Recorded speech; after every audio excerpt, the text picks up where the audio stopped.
I put together approximately 35, maybe 37 videotapes, and all the information comes from a book dictated to me by God as his righteous servant, a man described in Isaiah 53, and a man described in chapter 11 of Isaiah, the descendant of David,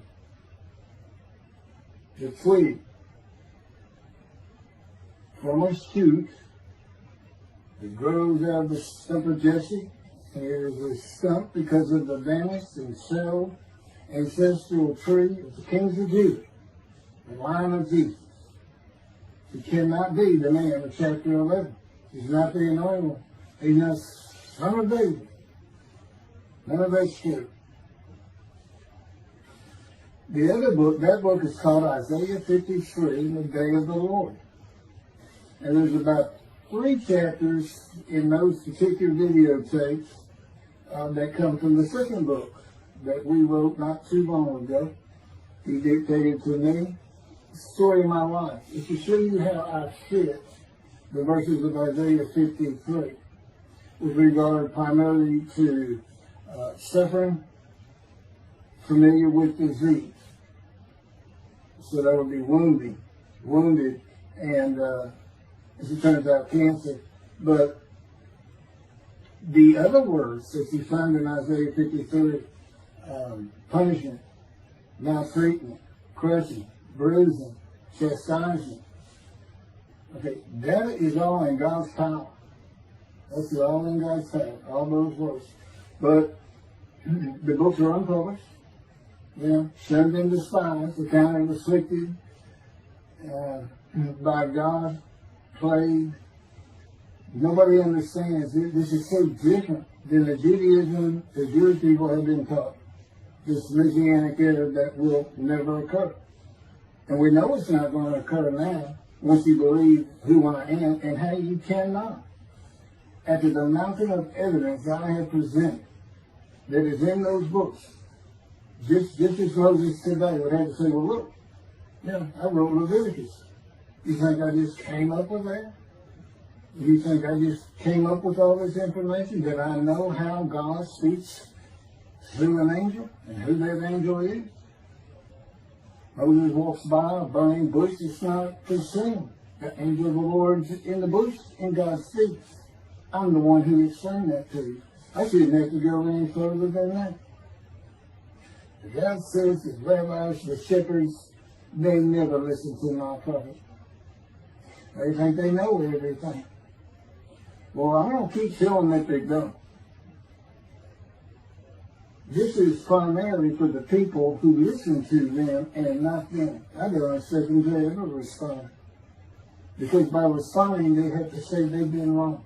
Or that's just not what we believe. And so they won't change. The bottom line is they make money on it. That's the bottom line. God had me watch a video of Toby Singer just for this one purpose I'm about to tell you. He said, watch him raise his hand.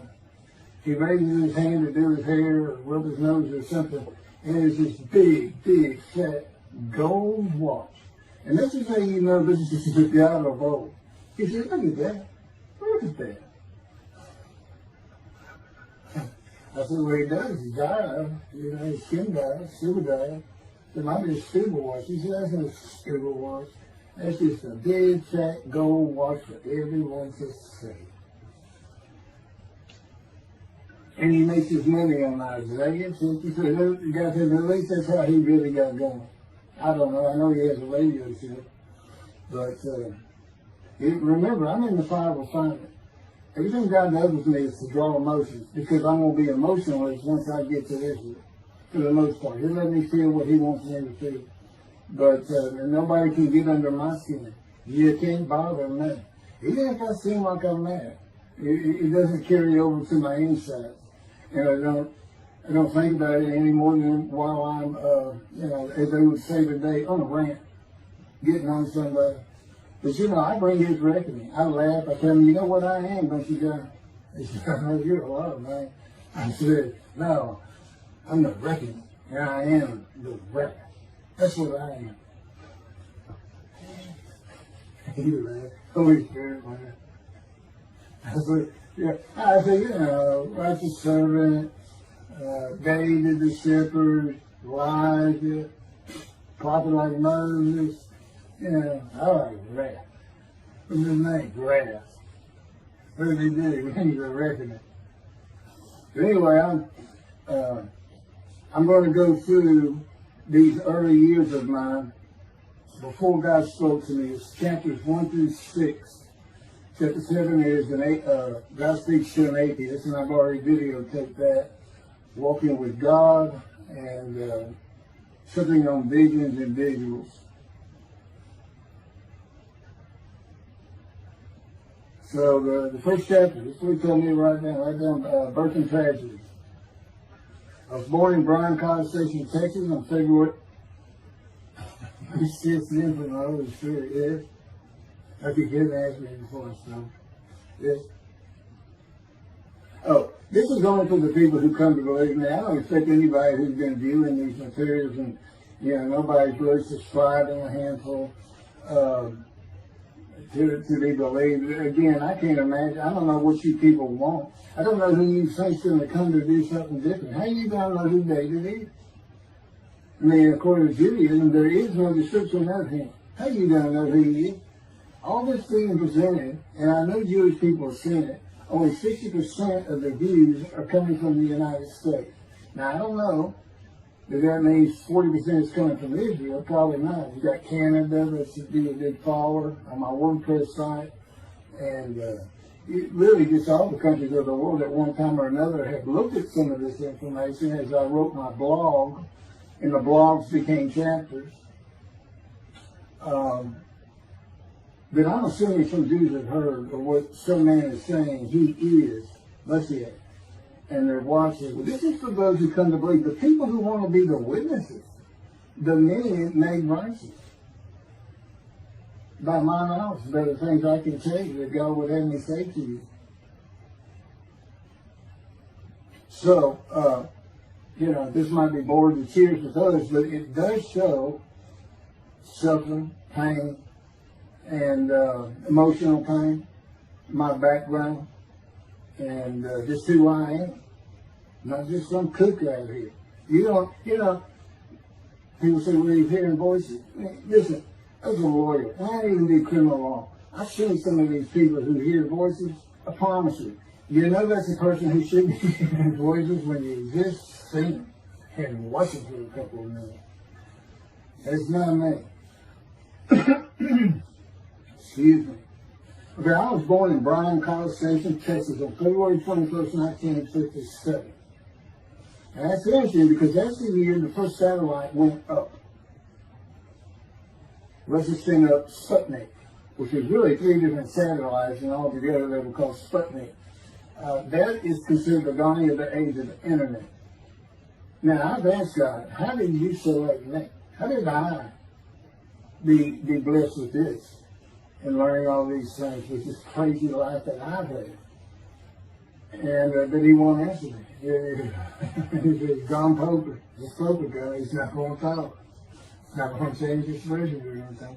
Or me getting an impression that he is. And so I tried to come up with it on my own, and that is where I saw it. I said, because I know how important the internet is to you. It's the only way to get things worldwide in. And all the teachings that have come through it.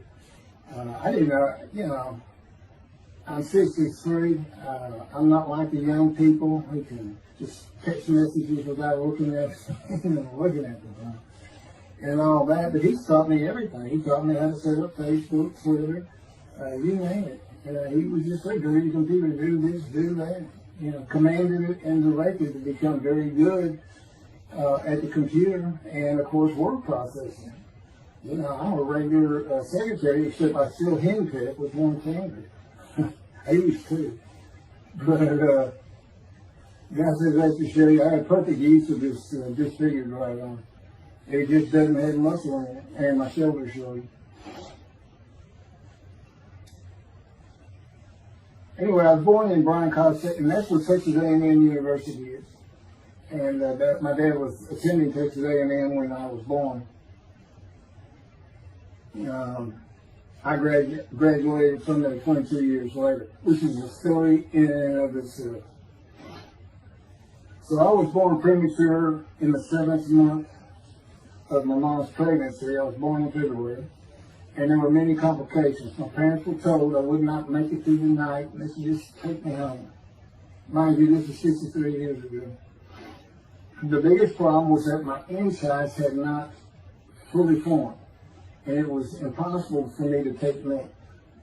Mammy, my great-grandmother, told my parents, boil rice. Feed him the rice water. It's got all kinds of nutrients and minerals in it. Dad says he threw out a mountain of rice those first few months. And it would not be my last encounter with death. So my dad graduated, and we moved to Metairie, Louisiana, and his first job as an oil and gas geologist. He looks for oil and tries to sell deals to people who can raise money to drill. He gets money up front, the percentage of production once they get their money back. That's what he's done his whole life. And I became, as a lawyer, I became board certified specialist in oil, gas, and mineral law because I had found it so interesting. As a young boy, I became interested. But he rarely had time for us. The other part, I said, okay, well, I was born with the dawning of the internet, so he's got a selection process for 57. And I come from a dysfunctional family. Lots of drinkers, lots of fighters. And on my mom, her grandpa committed suicide. It's tragedy. Earthly tragedy. In the Great Depression, he lost everything. He owned land in what is now downtown Dallas. But then when she was about 4 or 5, her mother went down to the market square in Crockett, Texas, small East Texas town. Everybody has their courthouse in the center of town, and the streets on either side with stores.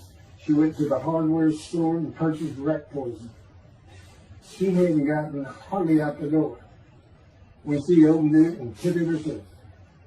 Died right there on Main Street in the middle of the day in a little small town.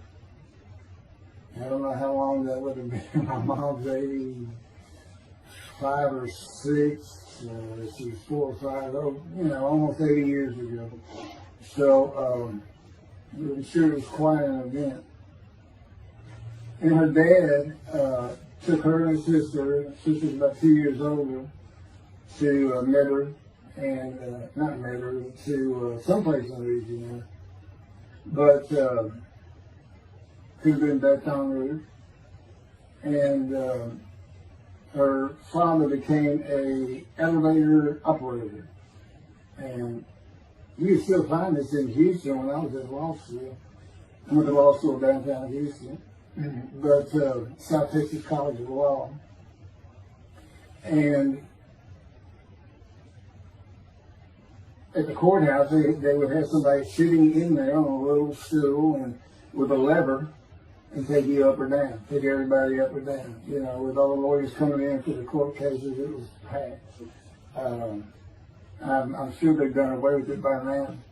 But that's what he did. And they found him one day or night. He had taken out a pistol, he shot himself in the head and killed himself. So now she had suicides on both sides of the family.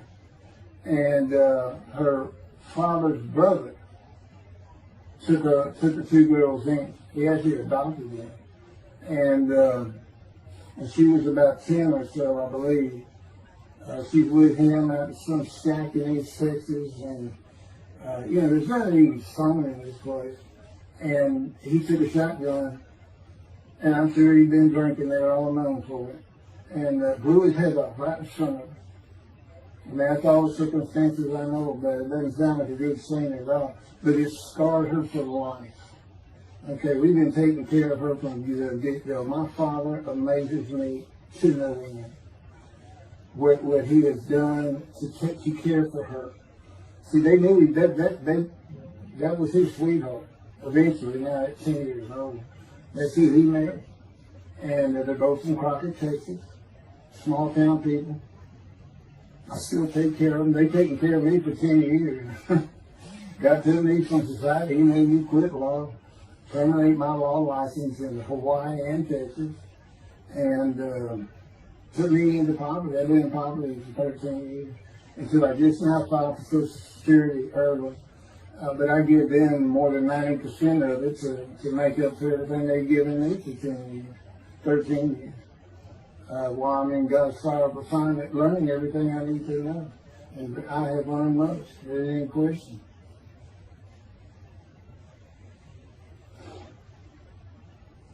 So anyway, this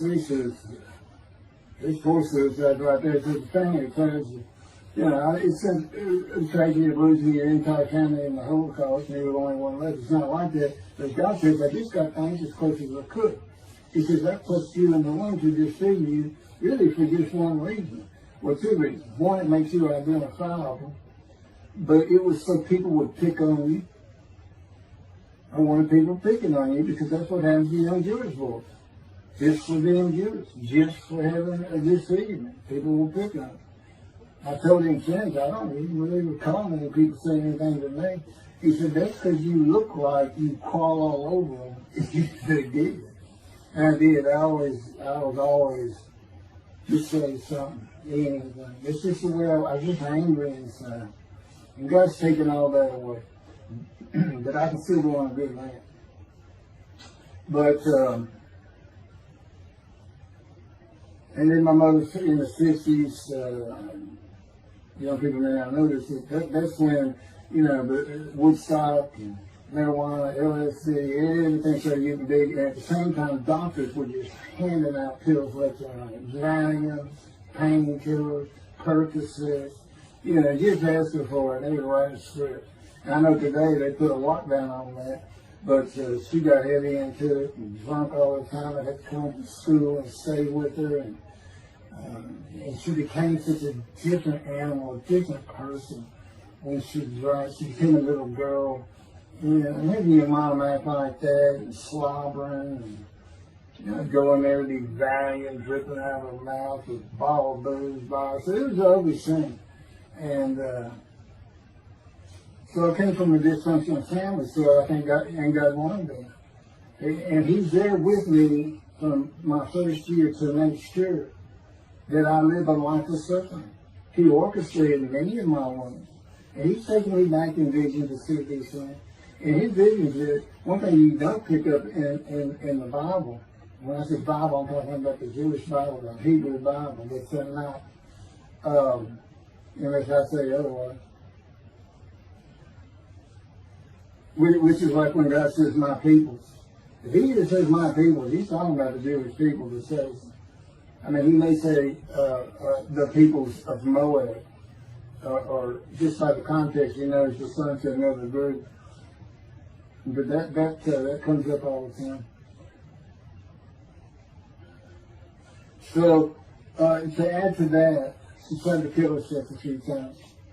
And when I was 10, my dad was at a Texas A&M game in Dallas.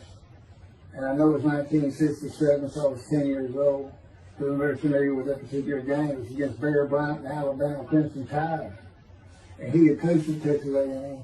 So, as you can tell, me and my dad are big Aggie fans and football fans. But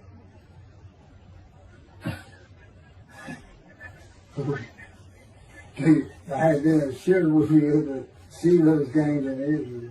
Somehow my coach shaked it. He said, we'll get it.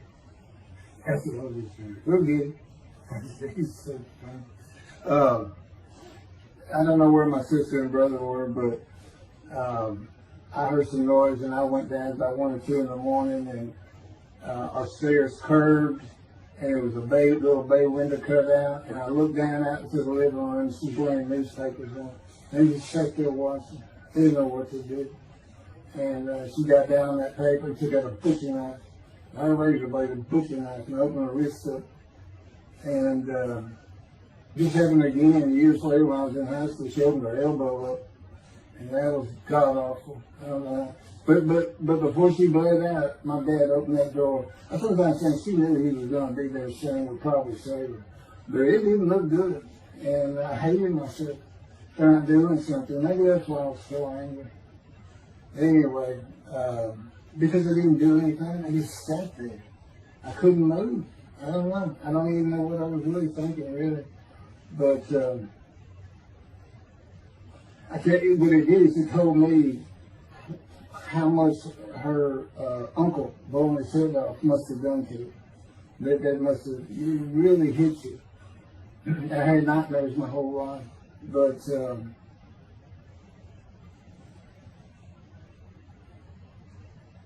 I was 16 when she did a thing with the knife. But you know what? My dad finally got her. He got her the best psychiatric care in Houston, Texas, and that's big because we got a medical center that's renowned throughout the world. And they put me back together many a time. And she never did that again. And the amazing thing is how different she is in her very advanced old age. I mean, it's like she was never that person of the 60s and the 70s and the 80s. I don't know how my dad survived it. I'd have never stayed. I'd have taken the kids and said, try to find us. But he's not like that. I've never seen two people who love each other so much. It's crazy. But anyway, I was married for 20 years and we weren't like that at all. I finally divorced for irreconcilable differences. Okay, my first major surgery when I was 2 years old. My first surgery. Up above here, I have a scar. I had my first of many surgeries. Been born without my right pectoral muscle, small shoulder, wielded arm. And then there was some, the movement of my arm was restricted. There was some tissue in here that had to be cut out. So they hooked me up and did that. I was born right-handed, but I do everything left-handed. Except for light things. Like I shoot a basketball right-handed. I throw a ball right-handed. Darts, things like that. But bowling, I'm left-handed. Anything heavy. And I was quite average. If I had two good arms, I'd have probably been on scholarship. I was already offered a partial scholarship at a small school for track, even with this bad arm. But I just didn't have the fast start. You got to have two strong arms just pushing out in front of you. But I was some kind of quick and fast. So, we moved back to Houston to a place called West University, a suburb. And this little story, I don't even like telling it, but I got to tell me I had to. And he had something to do with it. But I'm not going to go into that part of it. So anyway, I decided when I was in 7th grade, I was tired of school, didn't want to go anymore. I don't exactly know why. I just know I said, that's it, and now I'm not going. Dad can't get me up and finish school until I'm not going. And it was on. He was going to get me there. It took him about an hour to get me to the car. Fighting and screaming and running around, hiding, getting under the you name it, I was doing it. And anyway, he finally gets me to the school, but he's too tired. He wasn't going to try to get me out of the car by himself. So he get out, and he goes and gets the principal. And my dad's about 6'2", but he's real slim. And but he comes out with his principal, he's taller than he is, and he's a hefty guy. He's burly. Anyway, so they come and said, get out of the car. I said, I'm not getting out of the car. I'd already locked the door. Only the two front doors were locked, and it was those locks that you pull up and push down. And so my dad used the key, and he opened up, he popped that lock up, and I slammed it back down. Said, I'm not going to school, I told you. He took some keys, they started throwing the keys on another over the roof. And the principal was trying the same thing, and I'm slamming his door, I'm leaping across the car. Man, I don't know how long I went, but this time, in 5 minutes maybe, seemed like an eternity. I was terrorized, this way I looked at it. Anyway, the principal got it open, and I saw that door open, and I got back on the far other side of it, by the steering wheel with my back against that door. And I cuddled up like a ball. Had my knees on my chest. And he reached in to get me, and I unleashed on him, kicking him in the face with everything I had. He broke his glasses, and his orbital bone got shattered. So, That wasn't my first principal either. There's another one. So, but anyway, so they carried me in, and it was very embarrassing, just crying. But again, funny thing, nobody, because I stayed with this same group for 9 years, going through West University and the junior high there that you go to. Nobody ever said anything to me about it. And I knew some of those kids that were in that class.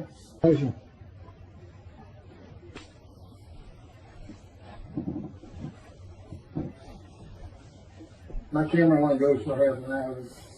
I can see on the screen that I have point going me that when it runs out, I have to turn it off and turn it back on.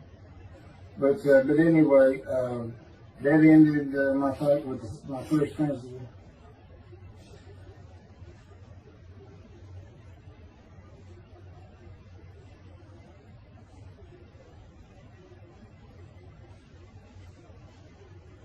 Now here it is right here. I heavily put these together. In the 10th grade, the principal of the school told me to cut my hair. You know, I had long, blonde, wavy hair, well past my shoulder. Again, this is, I graduated high school in 76, and this is in junior high school. It's in the early 70s, but it felt like the 60s still. And I kept in a ponytail. It was neat. It was a school-wide policy. I think I was one of the last people to cut his hair. I was hiding all the time. I was always on the alert for the teachers that would send me in. But I went and got it cut. I told the barber right at my collar. Sat there in the city, cut it right at my collar as I was instructed to do. And then I was commanded to return to the principal's office. And so I presented myself to him. I sat down and sat in his office, and he gets up, walks behind me, and grabbed me by my hair, back of my head, and jerked my head back fast. And said, "It's still over your collar." Now, I don't know if I did a backflip out of that thing. I can't really recall. But what I do recall is it took 3 people to get me off of him. And I was permanently expelled from school. Which ended up me leaving home. It wasn't a runaway. I'm just out of here. I'm tired of everything and everybody. I ain't going to school ever again. Hate school always there. That was me. Yeah, they had to pull me off of him. I understand through a friend of mine. He said, "You know, my brother went to that school. He has some stories about that guy." So that wasn't me. Second major surgery came when I was 12 years old to try and repair my right knee and just below it. I was on full speed in a field. High grass and weeds with a family dog. And God says he had something to do with what the dog did. For no apparent reason, just suddenly he was running at my side. And he just bolted, he just stopped going straight to the heart of the left and went right between the legs. I go sailing in the air, and I came down on my knee. Except my right knee came down on a broken Coke bottle, Coca-Cola. And they used some thick glass back then. It was split nose down, way down. It was all broken up, but it was the bottom all jagged that my knee was. You know, they said it went to the other side of your knee. They said, "You got that whole field in your knee." But when I got to the hospital, I sat there for a long time. The first officer came in and just told my mom, "I'm sorry, you know, I'm in the room, you know."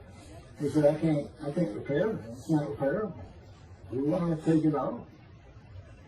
You can't use it." And I already knew that because when as I started screaming and yelling for my dad, he finally came back. This field was behind our house. It was a chain link fence, and in the field.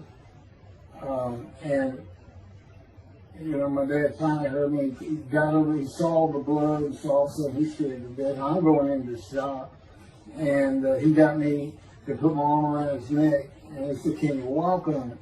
And I finally just collapsed. It was useless. It was awesome. And then I had to climb over that fence. And my mom was going crazy and screaming and crying.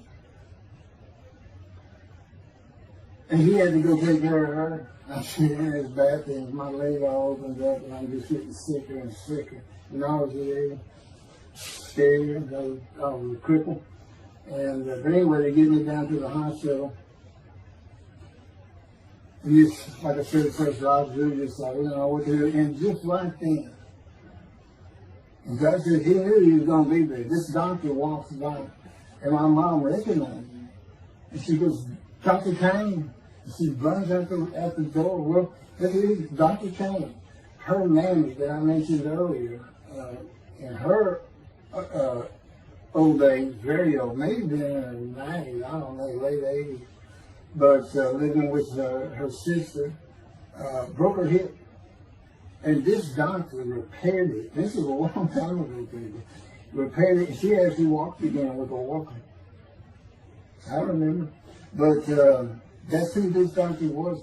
And she said, my son, they're going to take his leg out. You've got to come look at it. And this Dr. Kane actually became the medical doctor for the Houston Royals. He repaired me and me before and after me. I guess that's what he specialized in. But he was at the hospital just to do rounds. He wasn't dressed for the surgery or anything. But he came in that room, and I mean, he was livid when he looked at my knee and knew how I'd been there for like 5 hours at this time. And he just started barking orders about getting me prepped for surgery, and he takes off to go get prepped. And they literally ran me down to surgery in the gun. I mean, they were trying. And this kind of fear he put in everybody. Anyway, I was in the hospital for weeks, and I woke up with my leg. I was glad of that. They had a cast in my hip to my ankle. And he told me, when I finally was being released, he said, if you put any weight on that leg, you'll never walk again. So, I can't remember, 6 weeks, I don't know how long it was that I had that cast on. It wasn't my first cast, it wasn't my last. Well, maybe it was my first. Maybe it wasn't my last. That's another story. We're not getting very far. There's 6 chapters, I'm barely getting through the first one. But what I'll do is I'll just do 6, just like I did with Isaiah 53. I did 6 or 7 videos, 7 I thought.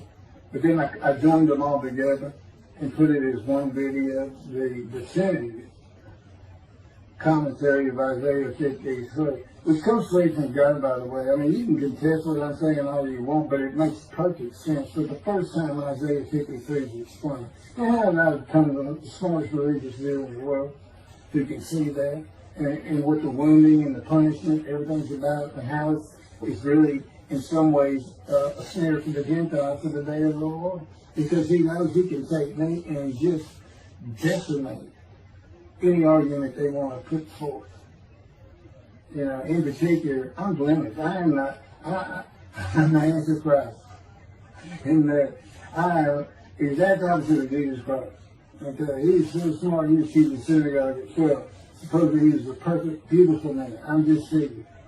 You know, I'm not bad looking, but I'm not, I'm not Brad Pitt or anything. Anyway, it's sin, I wasn't a habitual sin. I was a good person, I was good to other people, I was very compassionate. I said there was already a lot of humble in me. You knew a lot of myself and the things I could do over others. Like being the fastest guy on top 5 at school and the fastest in the neighborhood. I didn't brag on myself. But as he took me back through my life, and informed me when things were sin, it just seems like I touched on all of it. And if murder in your heart is actually committing that sin, as the Christians say, I don't really go with that, but there's really not much I can miss. So I'm a sinner. Jesus would say, well, I'm a sinner too, I'm lying. All you got to do is read the scripture and the gospel, you see what I'm lying. That's easy, and I came from a banished lying. I thought I was the man of Isaiah 53. I thought I was going to be exposed to death, but given long life. This is what he would say if he was here. He said, well, you know what happened? They crucified me. And on the cross, I realized I'm not that man. This isn't exposure to death. This was like a sure thing. Father, Father, Father, why are you forsaken me? That's Jesus Christ saying, I'm not the man of Isaiah 53, and I just figured it out. That's what that means. Has God gone down? You sure you didn't have that written? Why on earth would they write that down? They forget about it. They just thinking it. So that's what it's about, Christians. They got their way. They can explain that being counted a sinner means he got crucified with the sinner beside him being crucified on each side, left and right. So there's three of them, so he's counted a sinner. Okay. It's supposed to be the truth. Don't be able to find a person to do. Like Judaism, the same thing. This is to find somebody. It's not the people of Israel. They're all kinds of people. Now we're looking for a guy so God can have a Moses. Why? We have a new covenant. Why? It's the day of the Lord. Why? Jeremiah says so. That's why. It's so easy. The lamb blooms again. Okay, and you tell the covenant within the temple. So the lamb blooms again at a time when there's no temple. Jerusalem's going to be rebuilt. It's a metropolitan today. It's no Jerusalem of antiquity. The old city might be too big. And I'll make a new covenant with you. I will forgive all your sins and remember them no more. That will cause Torah to be written on your heart. It's a metaphor. When did he do this before? Oh, that's right. The Syrian Babylon exiles. Isaiah was right before. God said, I forgive your sins and remember them no more. They became a holy city. What did they do? They built the second temple. What are we missing? The third temple. This is so easy. So it is the day of the Lord. There's any question of that. I'm just telling you it started with the Russians.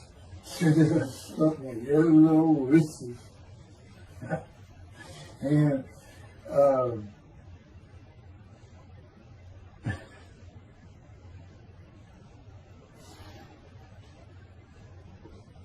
he's bringing the covenant, but he's got to have a Moses. He's never sent a prophet like Moses. So he was saying, it's Joshua. No, it's not.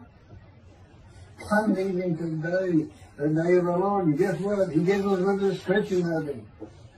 He knows this is a time of secularism, reliance on science and medicine and doctors. And you got so many more people who the only book out there is not the Hebrew Bible. There's a lot more books now. There's all kinds of distractions, television, cell phones, computers. Back then, you just sat around and said, what do you think that's there? I don't know. We can send some rain. It's just, because it was easier to get them back then. But here it is. It's here. And God said, you see where I put Shimon and the spies in there? Because for a while I said, God, this is before we really got the books done and everything. I said, I'm just sitting in a room. I can't really tell anybody Shimon the spies in that. Counting and plague, afflicted, by God and everything else. He said, well, how you feel now? That we've been putting all this on the internet, guys, that just sounded the spies. Yeah.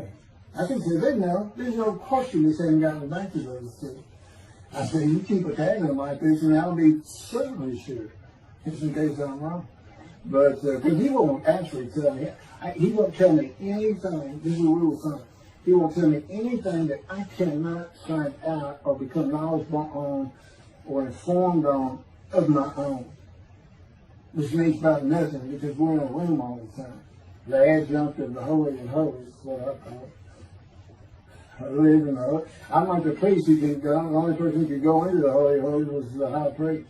And that's what I'm like. As a matter of fact, God had me write down, just as he had David write down, there's Psalm 151, where God said, it's on video, where God is speaking, where the Lord came to me and God said, quote, and within that, he says that he declared me. We actually used the song where he declares it for David. He declared me an eternal priest in the order of Melchizedek and King David. and a rightful king, small k, and a rightful king. And he also declared, I'm the righteous servant. I mean, that's God talking. I mean, he's using it when he dictated to me. It wasn't, to be written in my personality. That's him. That's him doing a new song.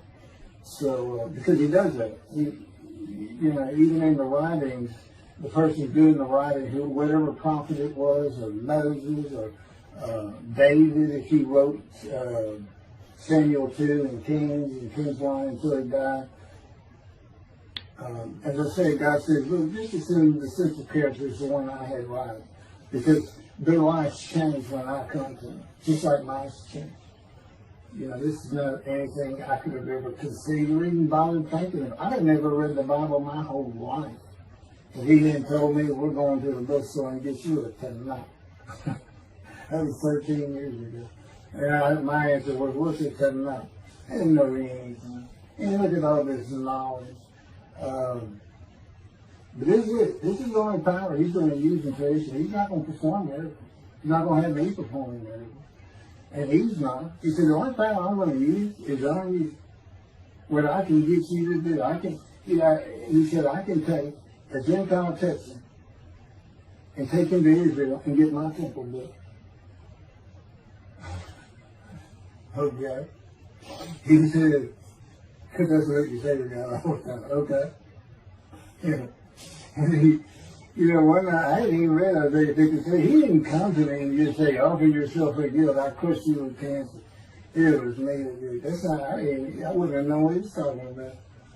We finally get to Isaiah a couple of years later. He said, keep reading Isaiah 53. Is that okay? And so I read it. I said, okay, finish it. He said, who do you think that is? I said, I have no idea. I can barely read it. I don't know what it's saying. I said, I think these verses ought to be up here. I said, you sure nobody messed with this thing? He said, nobody messed with it. He said, this thing I got out of there right. He said, that's you. I said, okay. I couldn't have good luck convincing anybody. I can't even tell what he's saying. He said, before we can get done with it, right. I've been over that thing so many times. From my original version of Isaiah 53 that he dictated, or told me how to put together, but every sentence, every word is, we changed it up and added things. I've learned things. Like I didn't know about the chest of devotion. I didn't know why the angel was leaving early in Malachi 3, but I do now. And all that would cause an amendment to my midrash in Isaiah 53. And, the book has me, these are all videotapes out, me and Rashi. Rashi, the first one to come up with this is Israel. And, I look at his answers and I just shake my head sometimes. You should see his answer in Malachi 3 to the angel of the covenant that you desire. There's only a covenant of friendship and a covenant of Jeremiah. And this is his answer. It's midrash, so he just takes a section of the angel is on the way. And it just says the angel of the covenant. And his commentary is the angel that avenges the revenge of the covenant. I said, what does that mean? What are you talking about? And I said, God's being funny. He said, I don't know. I said, you do know. I said, I'm not telling you. So, God likes to feel as though he's laughing. He doesn't actually laugh. He sends me a perception every day. Or he uses me to laugh. I've mentioned that in a video. Because he can't. He controls my words. I learned that in walking with you. Just one day, I'm talking out loud as we go. I'm discussing man and divine beings as though I had a sermon I was giving or a speech to somebody or a seminar. And I'm rolling, and I can tell he is really making this thing rock. He's taking it from here to here to here. And we're going. And I'm going. And all of a sudden, I use a word or a couple words that I simply don't use. And they're not what my mind was even thinking of. He just came out. And I just stopped. I said, did you do that? I didn't even say, hey, did you just make me say these things? Because I knew he did. I said, did you do that? He said, I did. I said, as long as he did it, I did. I said, okay. Anyway, that's where it all started. Now I know. Okay, he'll do that. That's the Holy Spirit. Using me. He doesn't sound like that. But he'll use words like that. So he's getting bored. They like to cut. Let me just say this program, you don't know, it's not all the time. It's some of the times we do tend to get kind of silly in here. But, you know, they do things after a while. I'm like, you know, so I feel like a kindergarten teacher, and I got two of those kids that you just shake your head at. You say, this is a handful. These two, nothing but trouble. Always throwing around, looking for a laugh. And the Spirit's always working in heaven as God laughs, as it were. Again, he doesn't actually laugh. It's a perception that's his emotion. If God has any emotions left, because worrying about other people's pain is not one of them. He makes that clear to me. I don't care about your pain. And just saying it makes you mad. It's as if drawn in. And he does this so many times over and over. He says it's easy because now it irritates the fire out of it. He just started. I said, how do you keep doing this stuff? And one day I told him, I said, I got it. Which means it actually came from them. I got it. You never grew up.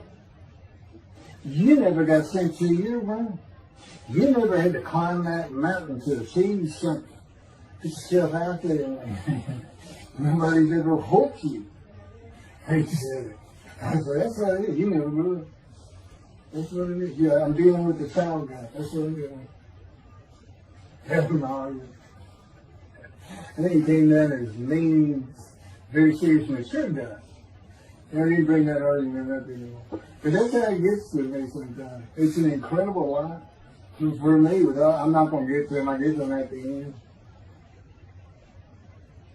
I'm getting close to when I got shot.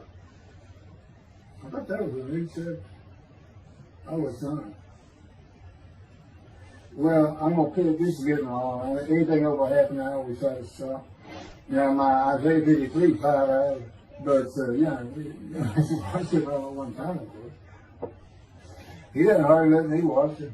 Yeah, I don't even watch them before they get posted. He said, no, you watch it later, because it comes on the TV that he got me. And I didn't know at the time it was going to be, you know, that he was serious about doing videos, and I certainly didn't know about making it a backdrop. He decides everything. Yeah, he tells me when I eat, when he gets up. I don't sleep probably at all 2 or 3 hours a night, and sometimes less, and take a half hour nap sometimes. But I found out I feel fresh. Yeah, I don't need no sleep. He said, you're not really doing anything. Why do you need a lot of sleep? And see, that used to make me mad. Now it is later. Thank you very much for listening. I'll pick this back up on another video, and eventually I'll put these first 6 chapters, just like I did Isaiah 53, because it's a book that he dictated to me. I can't get it published. I'm going to put it on YouTube. That's why I'm reading it. And as I said, if you don't want to listen to it, don't listen to it. But the information that's in these books and in those videos is, that's not proof.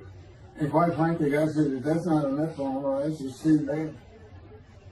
Utter destruction is what they end up getting. They better learn how to listen to proper. See, it's no different than the people back then. They'll say, well, why didn't they listen to Isaiah? Why didn't they listen to Ezekiel? Why didn't they? They laughed at Ezekiel. That's what Rashi said in his commentary. I didn't know it was laughing at him, but just ignored him. Yeah, everybody thinks they know it. But in any event, I do know there's one chapter we haven't put in there, and that is recognizing a prophet in time. It says Moses vouched for Joshua so he didn't have to be tested.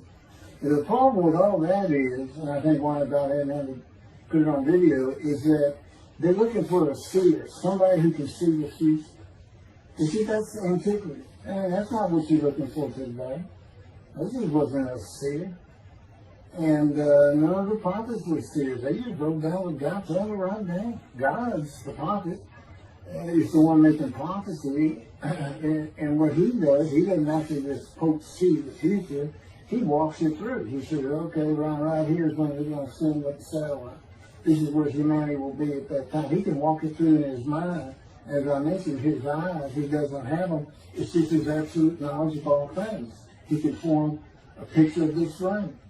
Me, it's in here. He knows every atom of my body. And it's like he does a vision for himself, a visualization. That's what I call when he puts pictures in my mind. And he puts it into the spirit's mind. And they're both within me. You know, the big cloud that just came down. If you're sitting in a room with me, it envelops you. But it engulfs me, it goes through me. My little spirit cloud becomes part of the big cloud. That's why God is in his spirit. Here's the elements of spirit, here's the elements of God's presence. There's 9. 2 clouds, they just come together, they can be together. Okay, God's still one. He created the other cloud. And then in this room, filled with them, my little spirit is like a little cloud that just came in, part of it. That's who I am. That's the man of divine being. Okay? No, it's like nobody's really expecting it. Well, maybe it's because you didn't know these things. And now I get to see them, son. Son means I'm not looking at that. It sounds like a coup. We by faith, by the fundamental principles of plan baptism. Yeah. The talent, from his diagnosis of the talent. Why don't you leave your own? Why don't you throw the talent out and learn some new stuff? Why don't you get out of antiquity? Every religion has an end times like that. Every religion ends up with utopia for its people. Everybody. Well, don't be like everybody. You're the Jews. Well, let's get practical. Let's have God in our midst again, in a man like he was in Moses. Let's point at him and tell the Christians that is the man of Isaiah 53. Here's what it's about. God said he's coming back. He told us, we're not waiting on him like you. He said when he was coming back, he false prophesied 5 times. He wasn't coming back. He wasn't who he thought he was. He told us on the cross. I'm not the man of Isaiah 53. He tells us. What else was we doing? Well, what did you say? I'm about to die. What do you think he's talking? What do you think he's thinking about? And that's supposed to say, he thinks he's the man of Isaiah 53. So do they. It's mind-boggling because I'm the man. And there's nothing about me that says Jesus Christ. Nothing. You see him, he cussed up. I cussed him trying to die. I'm taken for death 1,000 times. He said, it's not death 1,000 times. I said, it's been hundreds. He said, well, that's true. You have cursed me more than any man in the history of mankind. And he said, and you did it face to the face. And I said, you should have made me so mad. He laughed, y'all. He laughed. When I'm cussing him, he did make somebody, and they, oh, you're kidding, that's the way. He gave me his perspective. This is what I did. It's a key. Imagine you created ants. And ants are living beings. In other words, they can think and they have emotion. Okay, you get a great big ant farm over here in the room. Okay, you decide you're going to get one ant to get all the other ants to do stuff. But you got to get him ready. And you get him ready the way I'm getting you ready. Now, he's mad at you. Right? How big he is? He is. Now, imagine, I'm always laying in the bed. I got a big table, I got a microwave on, I put my computer on, I got a big fan I like to have on. And he said, look over that table. Now imagine that ant got licked. And he is pulled up, and he is standing on the corner of that table, and he is giving you the what for in ant language. I mean, he's going. And he turned around and shaking his butt at you, and he's cussing.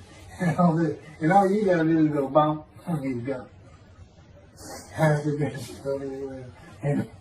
it is. And that's how you know, that's what it does to him with me. You know, the spirit wild me up. I call him the troublemaker. Trouble. He's so funny.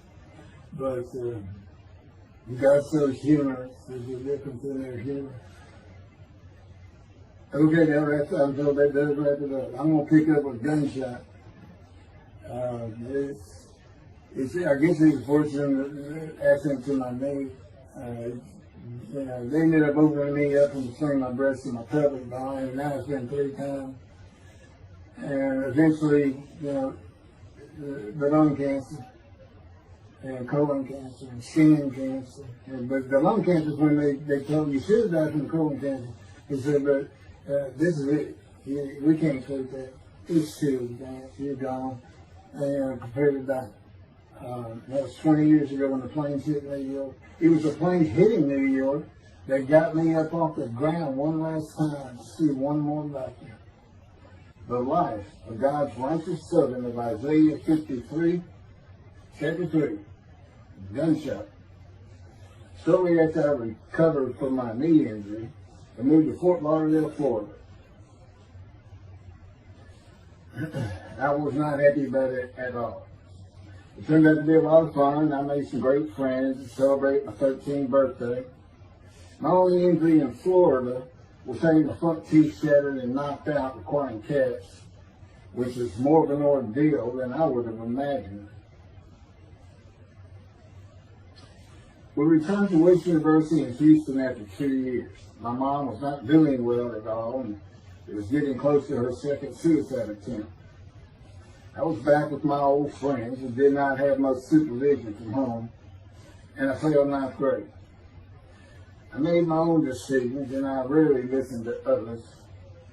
And after being set back a year at junior high school, I made a few new friends, which led to my next serious injury. My best friend was a Spanish Italian whose father was from Sicily. And he kept a machine gun and a violin case in his office at the restaurant he owned, where his son and I were waiters. It was called the Godfather. My son was the best pool player I've ever known to play with, an absolute natural. I will call him Antonio, but that's not his real name. Antonio's girlfriend was a Jewish girl. I will call her Rebecca, but that is not her real name. Antonio was a Catholic Christian. Rebecca did not practice Judaism, and Antonio did not go to church. I was a confirmed atheist, and we never talked about God or Jesus. Rebecca's father had foreclosed on a ranch about 8 hours from Houston outside of LaGrange, Texas, Fayette County. LaGrange was famous for the chicken ranch, which was an illegal brothel that operated from 1905 until 1973. The business served as the basis for the 1973 ZZ Top song, LaGrange, and the Broadway musical, The Best Little Whorehouse in Texas, as well as its 1982 film adaptation. T.J. Flourney was known as the meanest sheriff in Texas. In the coming weeks, I would be interrogated by him outside of Shock Room 3 at Ben Taub Hospital in Houston. This is an excerpt about him from an internet article. It was the most one-sided Texas battle since the Alamo, as 100 citizens watched disbelievingly in the dusty little town of LaGrange, their beefy sheriff, T.J. Flourney, reached into a black 1975 Continental Mark IV and began to shake by his $300 suit Marvin Zimler, the star consumer crusader of Houston, Texas. That's from People, June 17.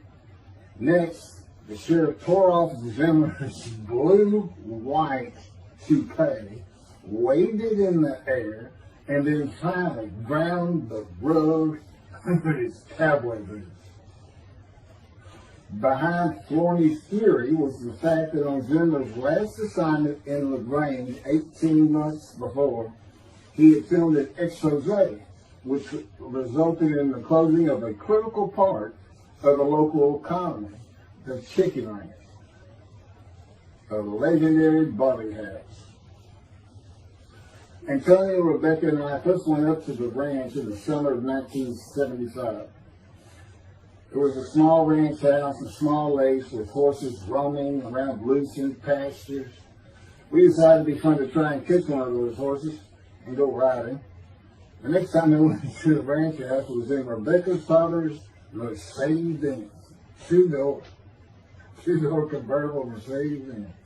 I sat on the hood of that Benz with a lariat while she tore through fields trying to run down a horse for me to rope. The horses could turn too fast, and we never got close enough for me to rope one. What we could and did do on the next trip was bring guns. A 30-30 rifle, shotgun, and two 22 caliber pistols with holsters. As a backdrop, Antonio and Rebecca had broken up as boyfriend and girlfriend, and her attention had turned to me. I did not believe that caused any friction between Antonio and me, but it should have. It did not seem to be a source of animosity of Antonio towards me in any event. On October 5, 1975, we were all back at the ranch having a great time. Tony and I were shooting at cans with our pistols and practicing a quick draw from the holsters. We were standing shoulder to shoulder, about 3 feet apart, and he was a little forward of me. Rebecca came up behind us, between us, and said she wanted to shoot. Antonio passed his gun to her, and it fired when it was going by me. The bullet went on a straight line through my bladder, intestines, and colon from the front right and lodged in the back of my left buttock in my backside. I could see the trajectory in my mind. I fell to the ground, and Antonio fell on top of me, rolling me over and over. I think he was looking for an exit of the bullet. I told him to get me to a car and get to a hospital. Felt like Babe Ruth had swung a bat up between my legs. I never once thought of God. On a big ranch, there are several gates for different sections of land and different purposes, usually with chains and a lock. When we got to the first one, I told Antonio, drive through it. I told him to ram it. I knew I was dying, and all I could think of was, you had got to hurry. I didn't panic, but I had never been so afraid and had never felt fear like that again to this day. Sometimes I think I have forgiven Antonio for accidentally shooting me, but I have not and cannot forgive him for stopping at those gates. I still never did. I was seriously angry at him. We got to the LaGrange Hospital before noon on a Sunday. They had to call the doctor to come in. I asked the nurse for something for pain, and she told me my vital signs were too low. That if she gave me a shot of morphine, I'd drop dead right there. It would kill me. No pain medication. The doctor came and looked at me and said there was nothing they could do there. He told me they were getting an ambulance to take me to Houston, Top Hospital, where they operated on gunshot victims all weekend long and do to this day. It's a trauma hospital. Many young doctors from Baylor University, all around the state. It's a high desirable place to be because you're cutting all. If you want to be a surgeon, you're cutting all day long. I knew one thing with a certainty. I could not pass out or fall asleep. If I did, I would not come back. In an ambulance, I talked to two fellows that were tending to me, as much as anything to stay awake. I asked them such things as what it was like to be married, graduate high school, have a career job, but my mind repeated over and over, you have got to hurry. We arrived at dusk. This happened before noon when I got shot, so now it's getting dark. When the ambulance opened, my brother jumped in to help. My mom was standing by the entrance to the shock rooms in her fur coat. She later told me that since Top was a public hospital, it might help if they thought we had money. I didn't see my dad, but my sister told me later, the whole way to the hospital, all he could say was, to God, please don't take my boy from me. I stayed awake for some 6 to 8 hours in awful pain. They took me to shop room 3. It was filled with people giving orders and very loud. On the table, the nurse told me she had to put her finger in my bottom, which embarrassed me. And I raised up like a sit-up and saw nothing but blood rushing from my bottom onto the table. You have to hurry is all I could say. They finished prepping me for surgery and enrolled me to a hall in a line of others awaiting surgery. And someone was saying my name, and I opened in to see T.J. Forney, Sheriff of LaGrange. He wanted to know if I'd been shot intentionally, what we were doing at that ranch, did we have permission to be there, and et cetera, et cetera. I told him I thought it was an accident, and to leave me alone. I never saw him again.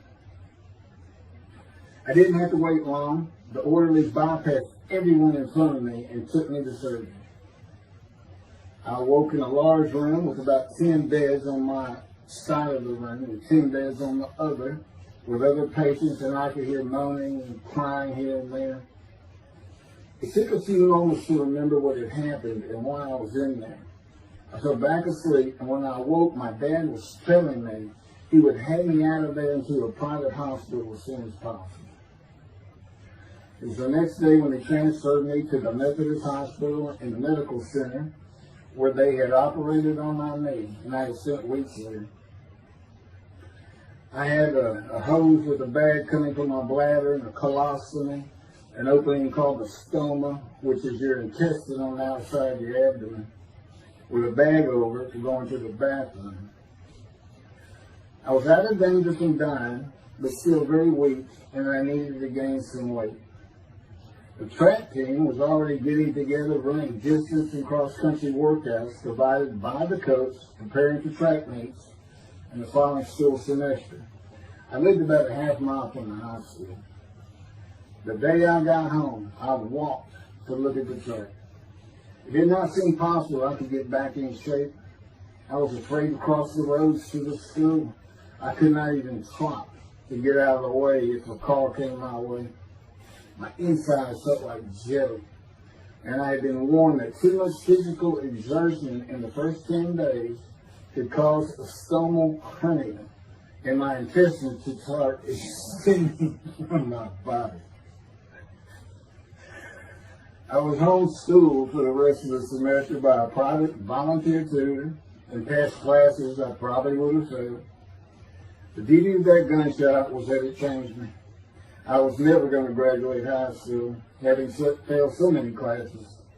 So I set up night school classes for the next and my last semester of high school. I was 18, soon to be 19, and a senior.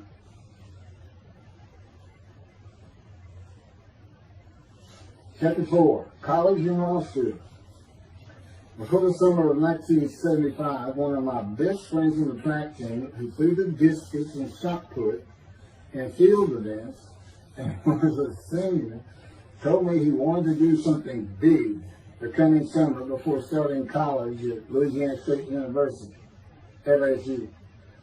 I was only a junior and I had no plans for the summer. He mentioned this to me, and I began thinking about how long it had been since I had been to Colorado. My father, who had really good years and many so-so years, depending on how the oil and gas industry was doing. And when I was in junior high school, he had sold some prospects, had completed a few wells, and had purchased a condominium in Pagosa Springs near Durango, Colorado. My friend's name was Keith Miller, and I called him Miller. He had given me the name of Say Babe. At one of our night track meets, I was running the 330-yard low hurdles, and the last time was behind bleachers where the officials lost sight of us for a few moments. A runner 2 miles left veered out of his lane into mine and took my hurdle, and I had to slow down and go around it, yelling, "Hey man, that's my hurdle." I wasn't happy. I do not remember how Miller knew what I had yelled, but he was probably on the football field inside the track, working on shot putting discs, watching me run and hurt me. I did not really know him very well at this time, other than he was a popular senior who knew everyone, in stark contrast to me. On the following Monday, I was walking down the halls between classes, and coming in the other direction was Miller, though I did not see him. Then as he was passing me, in a loud voice, loud enough for everyone in the entire hall to hear, I hear, "Say, babe, that's not her." Hence, say, babe. That began a really good and fun friendship, and I got to know the class I should have been in if I had not failed ninth grade. And because I was Miller's friend, I was immediately accepted by anyone he introduced me to. I found out about 40 years later on Facebook. I looked him up and we friended that he's Jewish, and particularly because of his brother. He's got an older brother, and they look just alike. They live up in Oregon. But I did not know that. It's not something we ever talked about. Just didn't think about it. I'm sure he wasn't observant at the time. I told Miller about my dad's condo and suggested we plan a trip up there, backpacking the Womanichi wilderness of the San Juan National Forest. I had hiked there while in junior high school with a friend and his little brother. I had a driver's license in my second year in the ninth grade. The prominent 13,000-foot peak is 10.7 miles from the town of Silverton, which began as a silver mining camp in 1873, and that is where I plan to take Miller.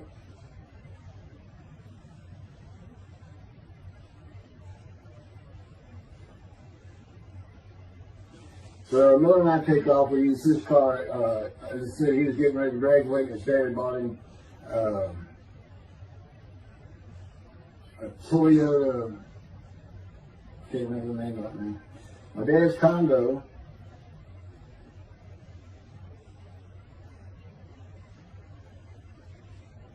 is about 60 miles from Durango, where a train depot is located that runs the train to the Womanichi Wilderness facility.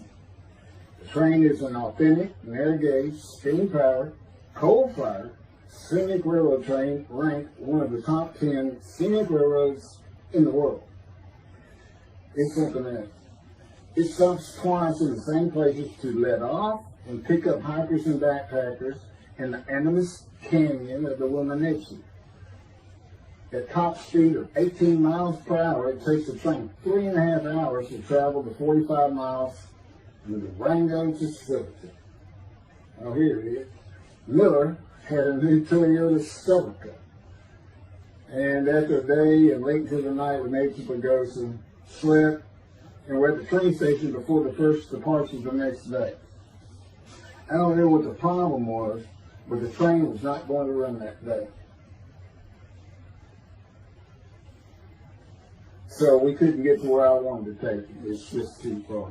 We decided to get a hotel in Durango and just head down the train tracks into the wilderness and explore an area I'd never seen in with the maps. We got lost. And at one point we decided, let's just put these backpacks down and you go that way and I'll go this way. Well, we did that, we went back up, and then we couldn't find a backpack. And we did finally find them. We slept that night, and we had a big black bear episode because we left some food out on the ground, which we shouldn't have done. And but anyway, we ended up making it back. We had one of the best party nights I've ever had in my life. We hit the main street in Durango, which is a tourist hotspot, and we hit every single bar. You could drink at 18 back then. It wasn't 21 as it is today. And we did. We made sure it was like a go. Okay, so every one of them had at least one drink: shot of whiskey, Boilermaker, beer, whatever. I can't really recall other than I knew I had been drinking the night before when I woke up. But we did. We hit both sides of the street. I don't know how long it took us or how many drinks we had, but we just had a lot of fun.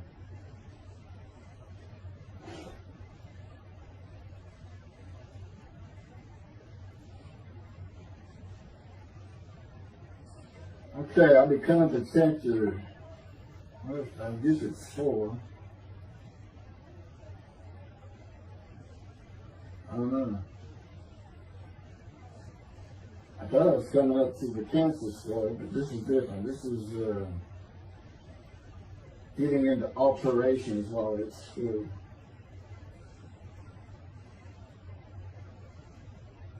So anyway, I was shot on October 5, 1975, and by early December, so it was October 5, and then in early December, I had surgery again to put my intestines back together, which was, it was dicey. They kept telling me, we don't know, we can reattach. There's people like Bob Hope lived his whole life with one of these stone deals. And it's just a horrible thing. It was successful. They put it back together, and they removed my bladder tube. The girl next door, who I had never talked to other than to say hey or hello, and who also went to high school with me, had been coming over daily, and she agreed to be my girlfriend when I asked her a few months later. I did my night school and graduated last in my class, or close to it, of over 400 people. In late December, I began running with the track team. Now, I had surgery early December. I already got out there with them, which was difficult. Pulling 2 tires on the cinder track, there's a rope, 2 tires, and you put a harness around your waist. I had to put mine high up on my shoulder. On the cinder track for a lap and a half, 660 yards for 2-minute intervals, 6 times was the toughest. My speed and quickness was still there, but distance running and my endurance, it took quite a while to come back. In early February, just about 3 months after being shot, I won my first 120-yard high hurdles race at a track meet that was fast enough to qualify at the upcoming district track meet for the regional track meet. Winning at the regionals would place me in the state track meet. I was fast, but my disfigured right arm really held me back.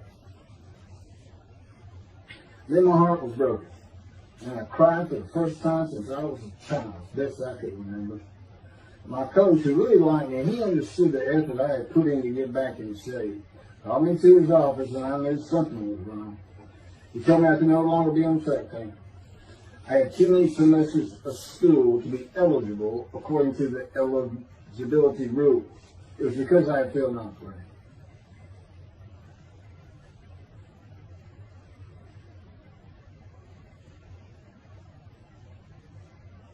And of course, I had no one to blame but myself. Skipping school all the time, just not trying or caring about learning was why I failed. I was not lacking in intelligence and common sense as many people thought of me. I could and often did read a complete science fiction paperback book during the school day. One day, I get them from my brother. I just sat in the back of each class and read my book, and the teachers always left me alone. I also was suspended from school a couple of times for fighting. First fight was in the gym and the bleachers, with the principal on the floor telling us the do's and don'ts for the second semester of the 10th grade. This is 2 years before I was shot.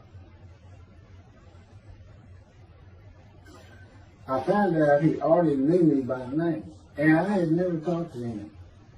The second fight was with the same guy, but this time we took it across the street from the school. He had about 10 of his friends, and I, being pretty much a loner, I had none. They were African American, both sent to school from neighborhoods far away. And I just didn't understand them, or know why they even talked to me with words I did not get, like word or say, man, can I hold $1?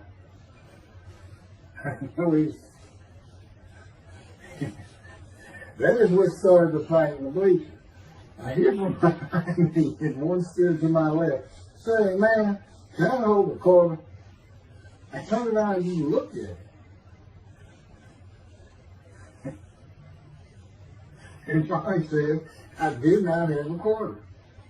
Ordered with the principal, I undid my ponytail. My student sitting right behind me, and I'm well aware of that.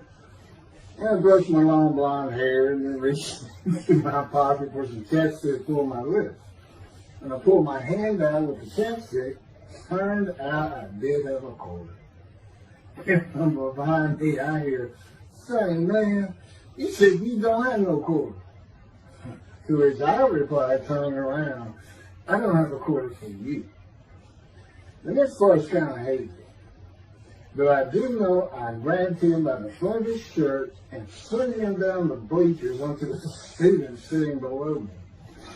That is when the principal yelled my name and told me to go to his office. The next day, the guy and his friends were waiting on me when I got to school, and we fought across the street. The principal told me not to get into any more fights, and this is what I got suspended for. I remember being after my suspension, being in the men's room smoking a cigarette in a stall, and a group of African Americans came in, and they were talking about the fight. What I remember was hearing, "That white boy went Muhammad Ali on him." My favorite fighter. I even saw the Ali Foreman fight in Kinshasa there, live in Amsterdam in 1974. And some of my best friends in high school were African Americans, mostly on the track team where we could get to know one another. I still had run-ins with the general population of the African Americans, who everyone just called blacks back then. I never used the N-word and thought they would help themselves a lot if they stopped using it. Mostly I think they were angry at being busted in from neighborhoods far away. In fairness to them, white kids did not seem to like me much either. I looked young, even for my young age, and with my long hair, about 6 to 8 inches past my collar, I looked kind of girlish, and many people said that to me. One day, a friend of mine told me what it was to him. You never smile and seem to be very angry. Like if someone looks at you crossways, you're going to come after them, daring them to say something, like you want to fight. My next suspension for fighting began in middle shop, and it was all my fault. There's not a big deal with that.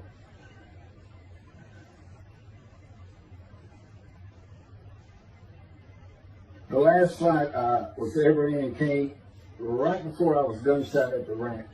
The accident really changed me and the way I looked at life. I never got in another fight after I got shot. It took some of the fire out of me. My longtime friend from junior high school and I were at Memorial Park at night and walked down a train track that ran through the woods, away from the streets and recreation areas. We went to the center of a long railroad trestle bridge that ran over a bayou to wait for a train to round the corner from either direction on a single track. When the train would round the corner, we had to run and jump off the trestle after clearing the bayou.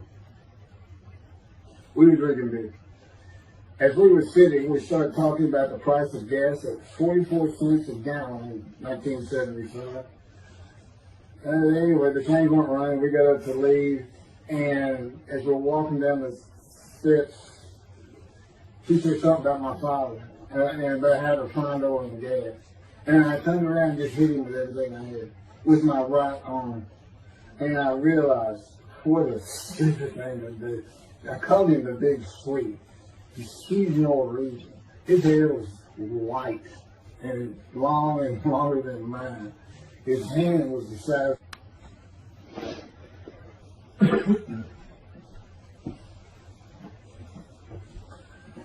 And I had nowhere to run. That was the really dumb part about it. I mean, I couldn't move. I couldn't use my quickness. I couldn't box as I had with the fellow across the street.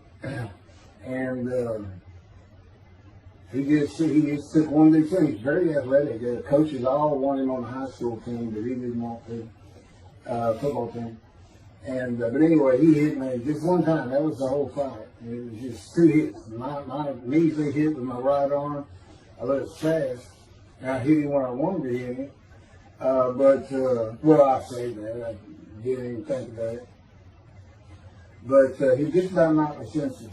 I mean, I saw it red. And So anyway, that was it for our friendship. We just, although after I got shot, he and I got back together a little bit, but by that time I had met Denise next door, and I wasn't going to be going out drinking beer at the festival anymore. It was going to get serious, and that's when I set up my night classes and everything. Her big sleeve.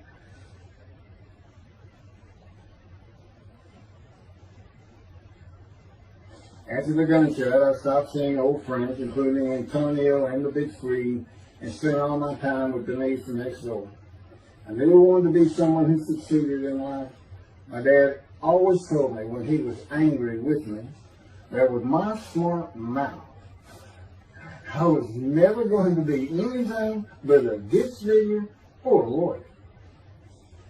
While he said lawyer in a derogatory way, he got me to thinking I'd like to be a trial lawyer. I had to get into college first, and the only school I wanted to go to was Texas A&M University. Anyone who had ever known me would tell you that I was not even close enough to being smart enough to go to any college, much less Texas A&M. I would tell you I had never applied myself to the task of learning. Texas A&M denied my application. I called them and pleaded and argued, and finally admissions said that if I came to the summer semester of 4 classes and maintained a B average with no fails, they'd let me in. I did it, barely. I almost failed calculus and got a B. Just a quick thing on Texas A&M, because it relates to World War II. Which always makes me think of the Holocaust, and how many Aggies were involved in that. Texas A&M enrollment began on October 2nd, 1876, and admission was limited to white males, and all students were required to participate in the Corps of Cadets and receive military training. Many Aggies served in the military during World War II, with the college producing 20,229 combat troops. Of those, 14,123 Aggies served as officers, more than any other school, and more than the combined total of the United States Naval Academy and the United States Military Academy. During the war, 29 A&M graduates reached the rank of general. Texas A&M is more than a great university. It's the home of the Aggie family with a long history of spiritual tradition. And I'll pass through all that. You can read. I got all this from Wikipedia.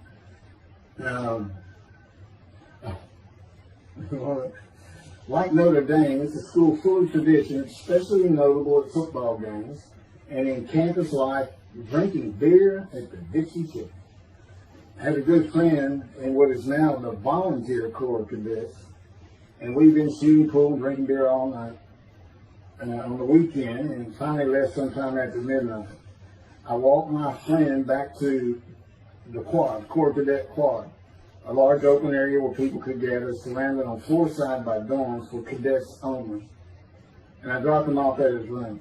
Before he shut the door, he looked at me, and not for the first time, said, "Want to race?" He's fast. We used to race many times. I said, yeah. Of course, we were pretty much, we had a lot of beer. I said, yes. And he went to the end of the hall and took off at the other end of the hall. He was fast, but I was pulling away with just a few yards to go and hit the wall before I could stop and busted my chin open. Blood's pouring out everywhere, people opening doors. Look, that's what the little guy did to the tall guy. Taller guy. I also sprained my ankle. These are my injuries that take really. I also sprained an ankle so severely playing basketball with football players that I was in a cast for 6 weeks. Those were my only injuries in the 3 years of being here. It was the gunshot that changed me, everything in my life. I married Denise when I graduated from A&M in '79. Just 3 years after graduating high school. I went through in 3 straight years. Because I had those hours from the first summer, I just went ahead and went the next summer too.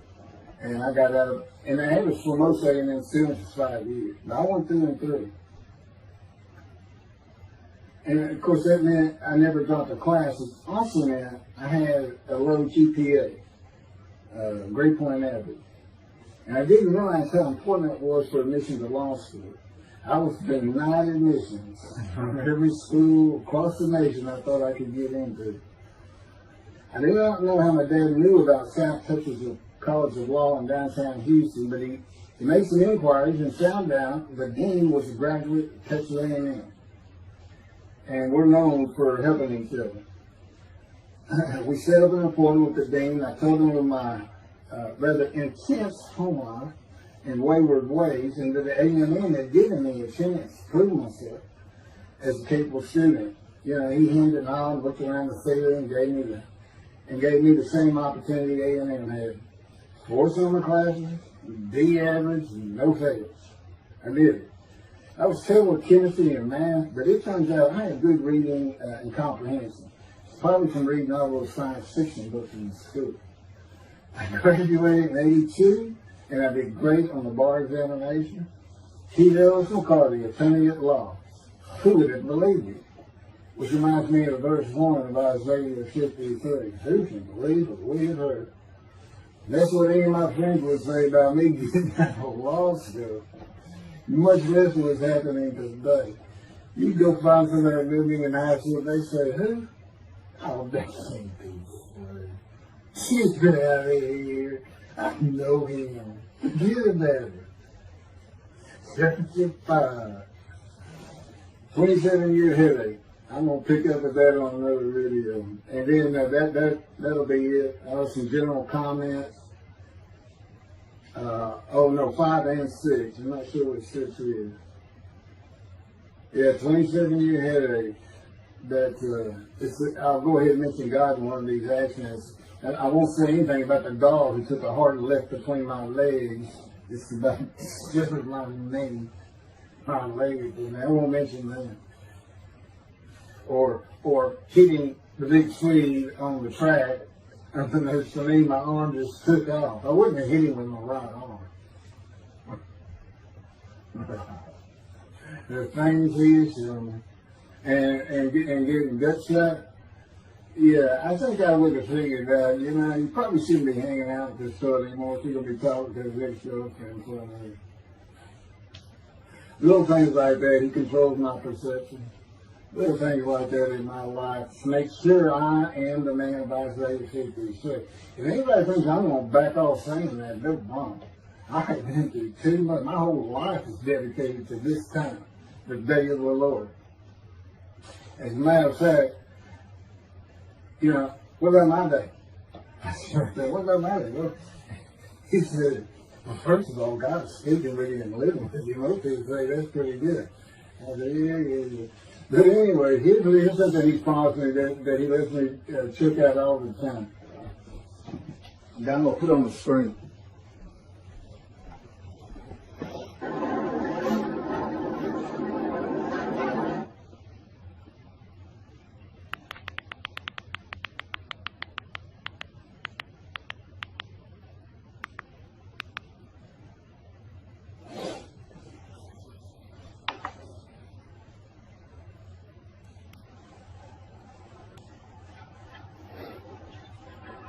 Debrading and GP cycles, shorties, slip-ons, code startup.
27-year headache.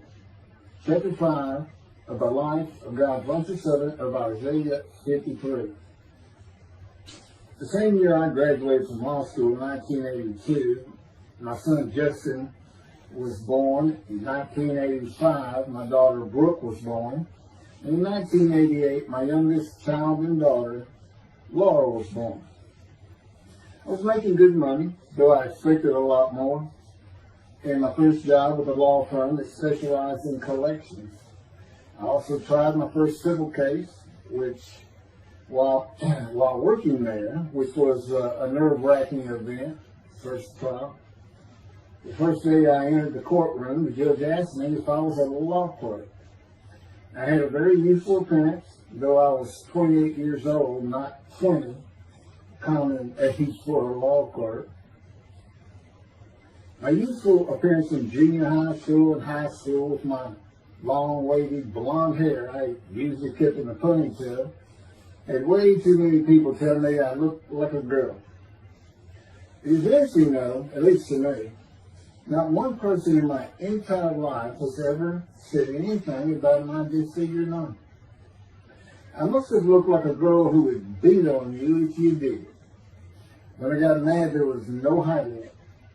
You could see it in my face and hear it in my words. When I was 28, Brooke was born. I tried my first civil case, and the bane of my existence on earth began. A never-ending headache that I generally thought to be associated with post-traumatic stress disorder. I had terrible nightmares from my youth, but now I seem to have begun grinding my teeth, causing the temporal mandibular joint, TMJ, to ache terribly during the day, and the whole side of my head, the muscular, I don't know what you call it, but underneath the skin of the skull, was always real tight. The tightening of the muscles. It was difficult to even talk to people at some points. For 27 years I had that headache. I tried every time. Even surgery on my TMJ. And another surgery where the doctor severed my upper jaw and then trisected it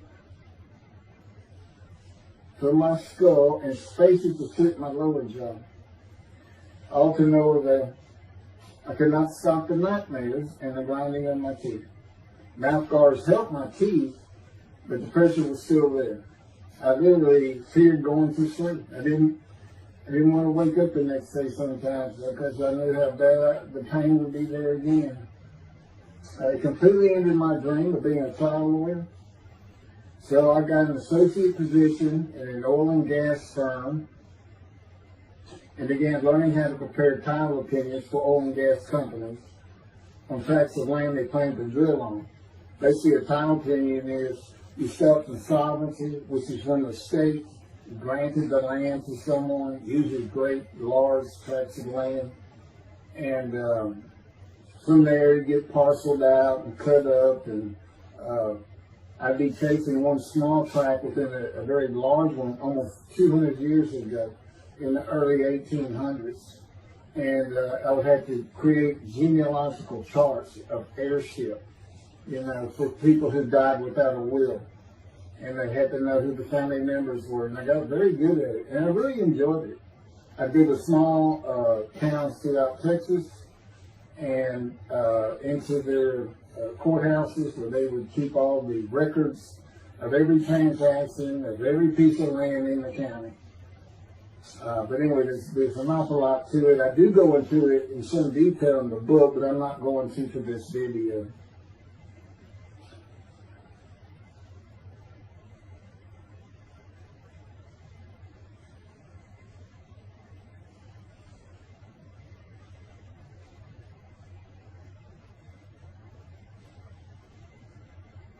Eventually, I had my own firm. It's just me.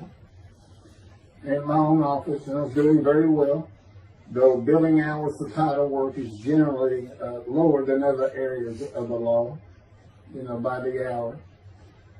But I had also been involved in multi-million-dollar sales of production between oil and gas companies, probated wills, prepared affidavits of heirship, worked with landmen to fix title defects, appellate work, including arguments before justices, plea bargaining in criminal cases for defendants, and anything else that came my way. Then it all stopped, and once again I was fighting for my life in 2001. This is chapter 6, skin, colon, and lung cancer. Oh, just, God would have me tell you, he gave me those headaches. When he came to me, I stopped having nightmares. He provides my dreams for me now, and often as a learning experience. But the grinding of the teeth, everything stopped, and I thought it was just because I wasn't having nightmares. And took away any symptoms of PTSD, for which I was receiving money from an insurance company for disability, partial disability. And that went on for about 7 years. Then one day we're out walking, year 7 or 13, and I had that headache. It just came. And I just stopped. And I said, "You got to be kidding. You did not give me those headaches." He said, "Yes, it is. It's necessary. You are considered the suffering servant of Isaiah 53. You had to suffer your entire life until you're suitable for my purpose." And that includes sitting every verse of Isaiah 53. At that time, I finally read it 7 years into all this. It was about year 2, I think. But yeah, he did.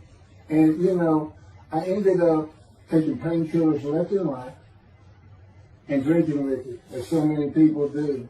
I was able to maintain, you know, my life, my work, and everything, but it was enough to put the strain on my marriage that I pretty much blamed myself for it.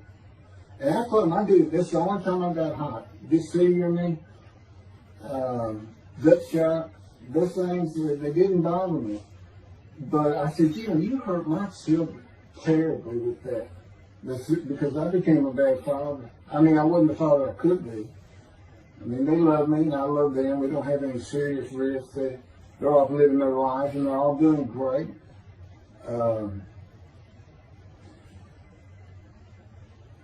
But if they consider themselves anything, they're Christians. And although I don't think any of them are overtly religious, or that they're in church every Sunday or anything like that, but you know, when I started going to the conservative synagogue here in town, and I told him I was converting to be Jewish, they're pretty much just saying I would be a Jew, I guess. I'm not sure that I didn't believe in Jesus. There's probably more of it, God says. But really hasn't costed them much at all in 7 or 8 years. So, but anyway, so God gave me the headache, just to make sure.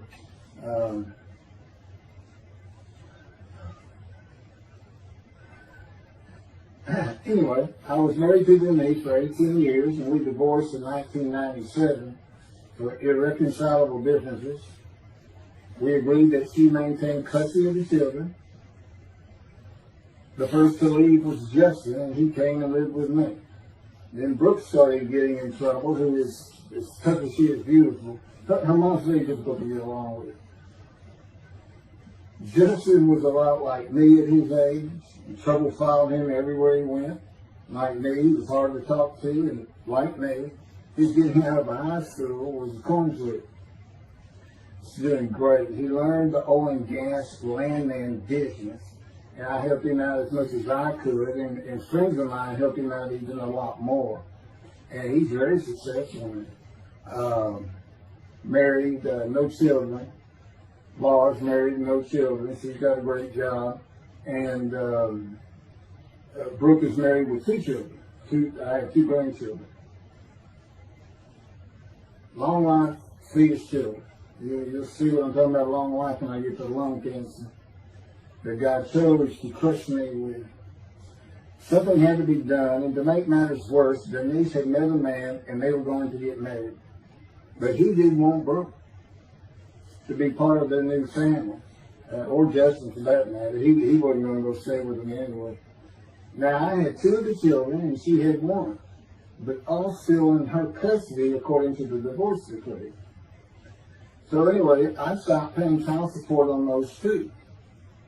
That had not gotten around to the proper revision of the divorce decree when I took Justin and Brooke with me to live on the Big Island, Hawaii. Laura came with us to visit for a month. This oversight on my part resulted in Denise and now her 3rd husband filing papers in divorce court for past child support for all 3 children, for the time I had begun paying her 1/3 of the original amount. I represented myself. I had 1 contempt of court and was locked up for a day, but I never had to pay that money. By verbal agreement, I sent Laura back exactly 1 month later. I could not leave her out, and I wanted her to see where her brother and sister would be living. They were also close and protective of each other, and still are to this day. And she was so sad. One of the hardest and emotionally painful things I had ever done was put her on the plane back to Houston. I can't think of anything else. The backdrop to moving to Hawaii was my firm was in dire need of new work. But the oil and gas industry was down.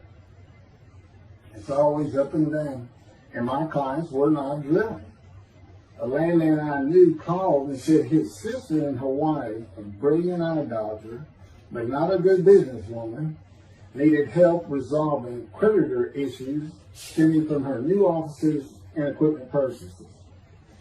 I told him it was a good time for me, as things were slow, and who's going to come down the street this trip to the Big Island, Hawaii. So I went and took care of everything without charge, but of course everything was paid for. When I came back to live in Hawaii at the urging of the doctor that I had helped, who did not like the look of an abrasion on my chest, and it had been there for years, I was examined by a friend of hers, and it was cancer. I don't remember what the doctor called it. He removed it in surgery with a 6-inch diameter circular cut, and it was not malignant. I could practice in just about any area of the law. And all I had to do was pass the Hawaii bar exam, one of the toughest in the nation. While studying to the bar, my body, all at once, in a moment, told me something bad was wrong with me. I had been running, swimming, riding my bike everywhere I went, letting Justin have the car, and had been feeling good and strong. In a moment's time, I was weak and sick while grocery shopping, and there was a pain in my belly and my abdomen. I did not know it, but a large tumor in my colon had burst through my colon, and I was bleeding internally. I did not go to a doctor, which I guess is my nature. That, and I did not have medical insurance. Anyone asking for help, asking anyone for help unless they were at a critical stage, such as a bullet wound, was something I couldn't do. I mean, there's all kinds of personality disorders. I thought surely it would pass, and decided to just give it time and bear up to the abdominal and belly pain. I continued studying and took the Hawaii bar on Oahu and Honolulu in the summer of 2001. I had lived in pain for so many years from my headache, and passing the bar was so important, I just kept going day by day. Pain was getting worse, and but I kept exercising. It's the only time I didn't focus on the pain. I had always been a fast healer, and I thought that any day it would just go away. I finally could no longer take it. Brooke, it turns out, was in Houston visiting with her mom, and I left Justin at our little, we called it the little green shack. It wasn't much to it. We weren't there very often, really, except to sleep. And went to Houston to find a doctor for diagnosis, staying at my parents' townhome. This is where I'm at now. I had allowed my major medical insurance to lapse using premiums for child support when things had gotten lame. I just needed someone to tell me what was wrong. I would find a way to take care of whatever the diagnosis was. Early September, I was close to dying, lying on the floor of a dingy apartment of a friend who traveled for work. I could no longer get up to even try and get medical help. And I had not told anyone how bad it had become. Then the planes hit New York. Seeing how grief-stricken so many relatives were on the news, I began to think for the first time how awful my children would feel when they found out how and where I died all alone. So I asked my father, again, it's hard for me to ask people for things, for the money to pay for a colon examination that had been suggested by a doctor at one of those clinics you find in a strip mall, the only places I could afford. The doctor who performed the colonoscopy finally found what was making me so ill and unable to eat. A malignant tumor 6 to 8 inches long that had burst through my colon, and I was bleeding internally. You know, I come out of anesthesia, partial anesthesia, and he's holding this picture, and it's this great big purple blob, and he said, I couldn't get the scope past this. It's not a good way to wake up. To say it crushed me in my life is an understatement. The pain, the weight loss, inability to eat, all I could do was drink calorie drinks. Began about 4 months before the colon examination. That was 4 months of sheer pain. But as it turns out, I did pass the Hawaii bar exam. It was now early October 2001. The doctor told me, look, you don't have insurance. Go to Bentown Hospital. That's the hospital I went to when I got gut shot. Gunshot. I prefer gut shot. It sounds good. Forget it, man. And he gave me the picture from the procedure showing what he could not get the scope past. He's shaking his head and saying, you should have come in much earlier. So I went to Bentown thinking I was here in 75 on October 5, dying, but I did survive. And here I am again on the first week of October 2001. Showed the pictures to the admitting nurse. Instead of him sending me to the waiting room, she just looked at me and she said, Mike, this is a public hospital. I mean, you can wait all day long to have a cold check. She looked at me and said, why did you wait so long? And how are you still alive? And I told her, I have no idea. She did not send me to the waiting room. They had an orderly take me immediately to a room. There they hooked me up to a morphine machine where I could hit a button at a time interval I could no longer remember and receive a small dose. I didn't know I never missed one. I was very depressed. My parents who waited in that line for admittance with me looked so sad and depressed. It was not one of my better days, though I finally had some pain relief. Day after day, I lay there waiting for the next test they would run.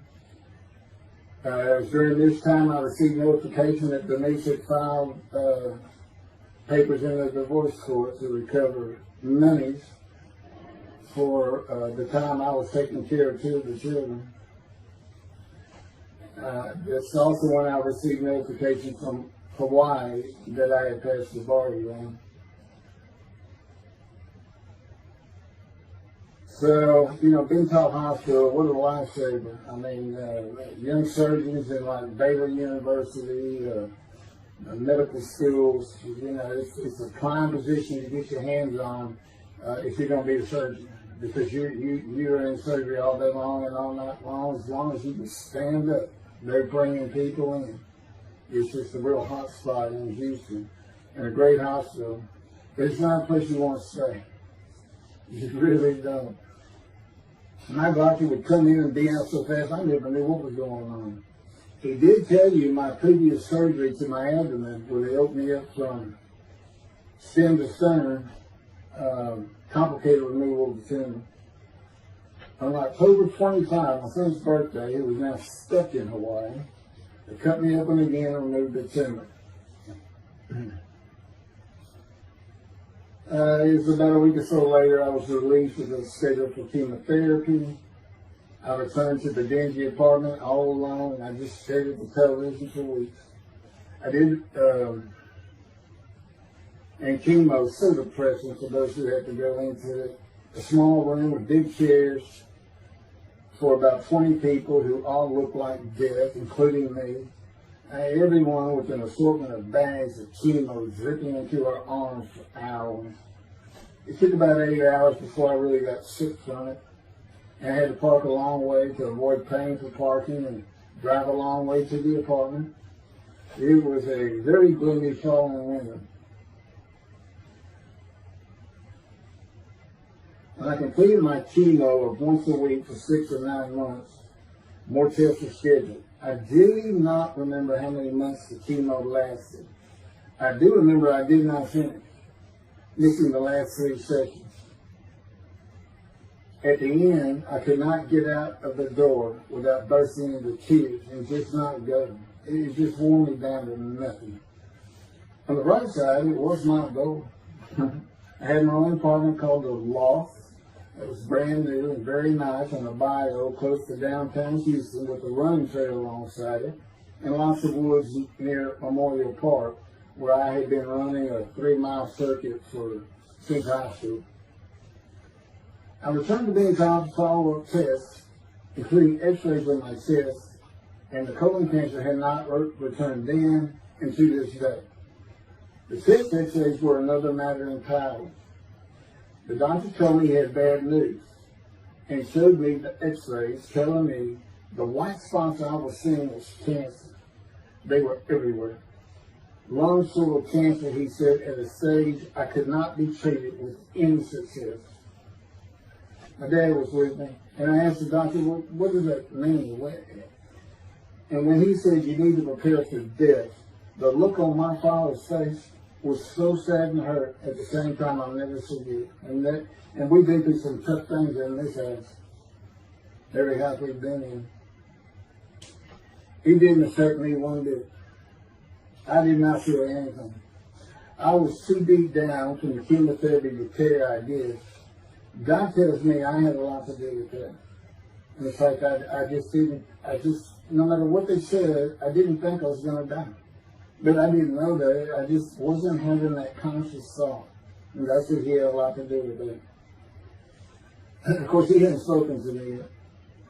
I had never seen a doctor for cancer or any other ailment since that day.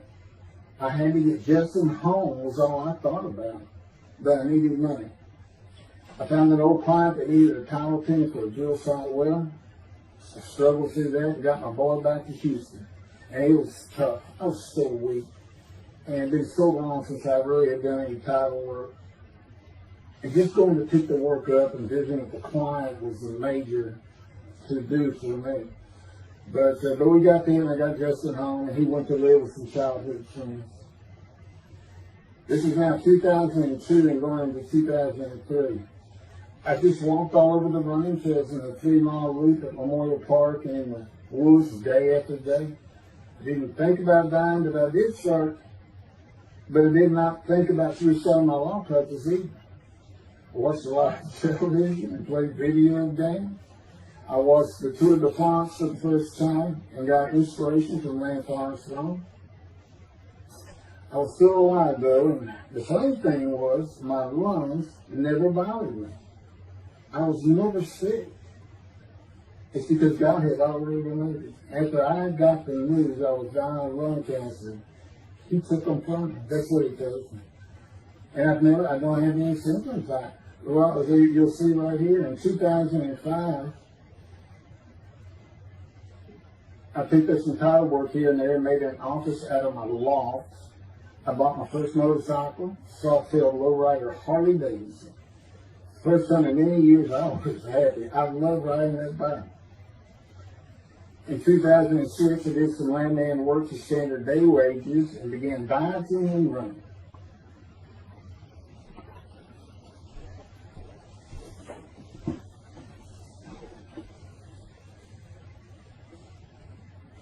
And once again, my camera only goes for 29 minutes and 59 seconds. And I'm going to back up just a little bit.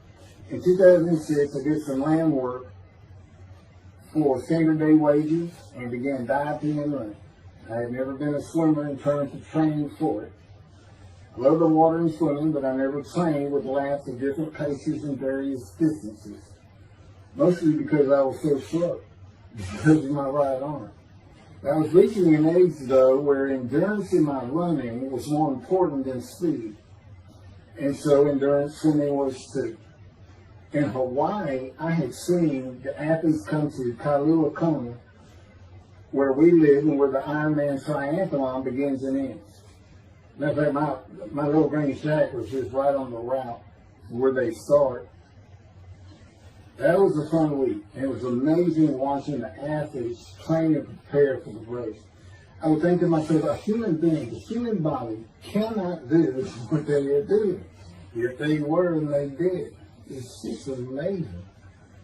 I decided to learn how to swim more efficiently and how to train for distance and endurance. Get a regular and triathlon bike and innocent triathlons. I was so alive and finally a direction and purpose in my life.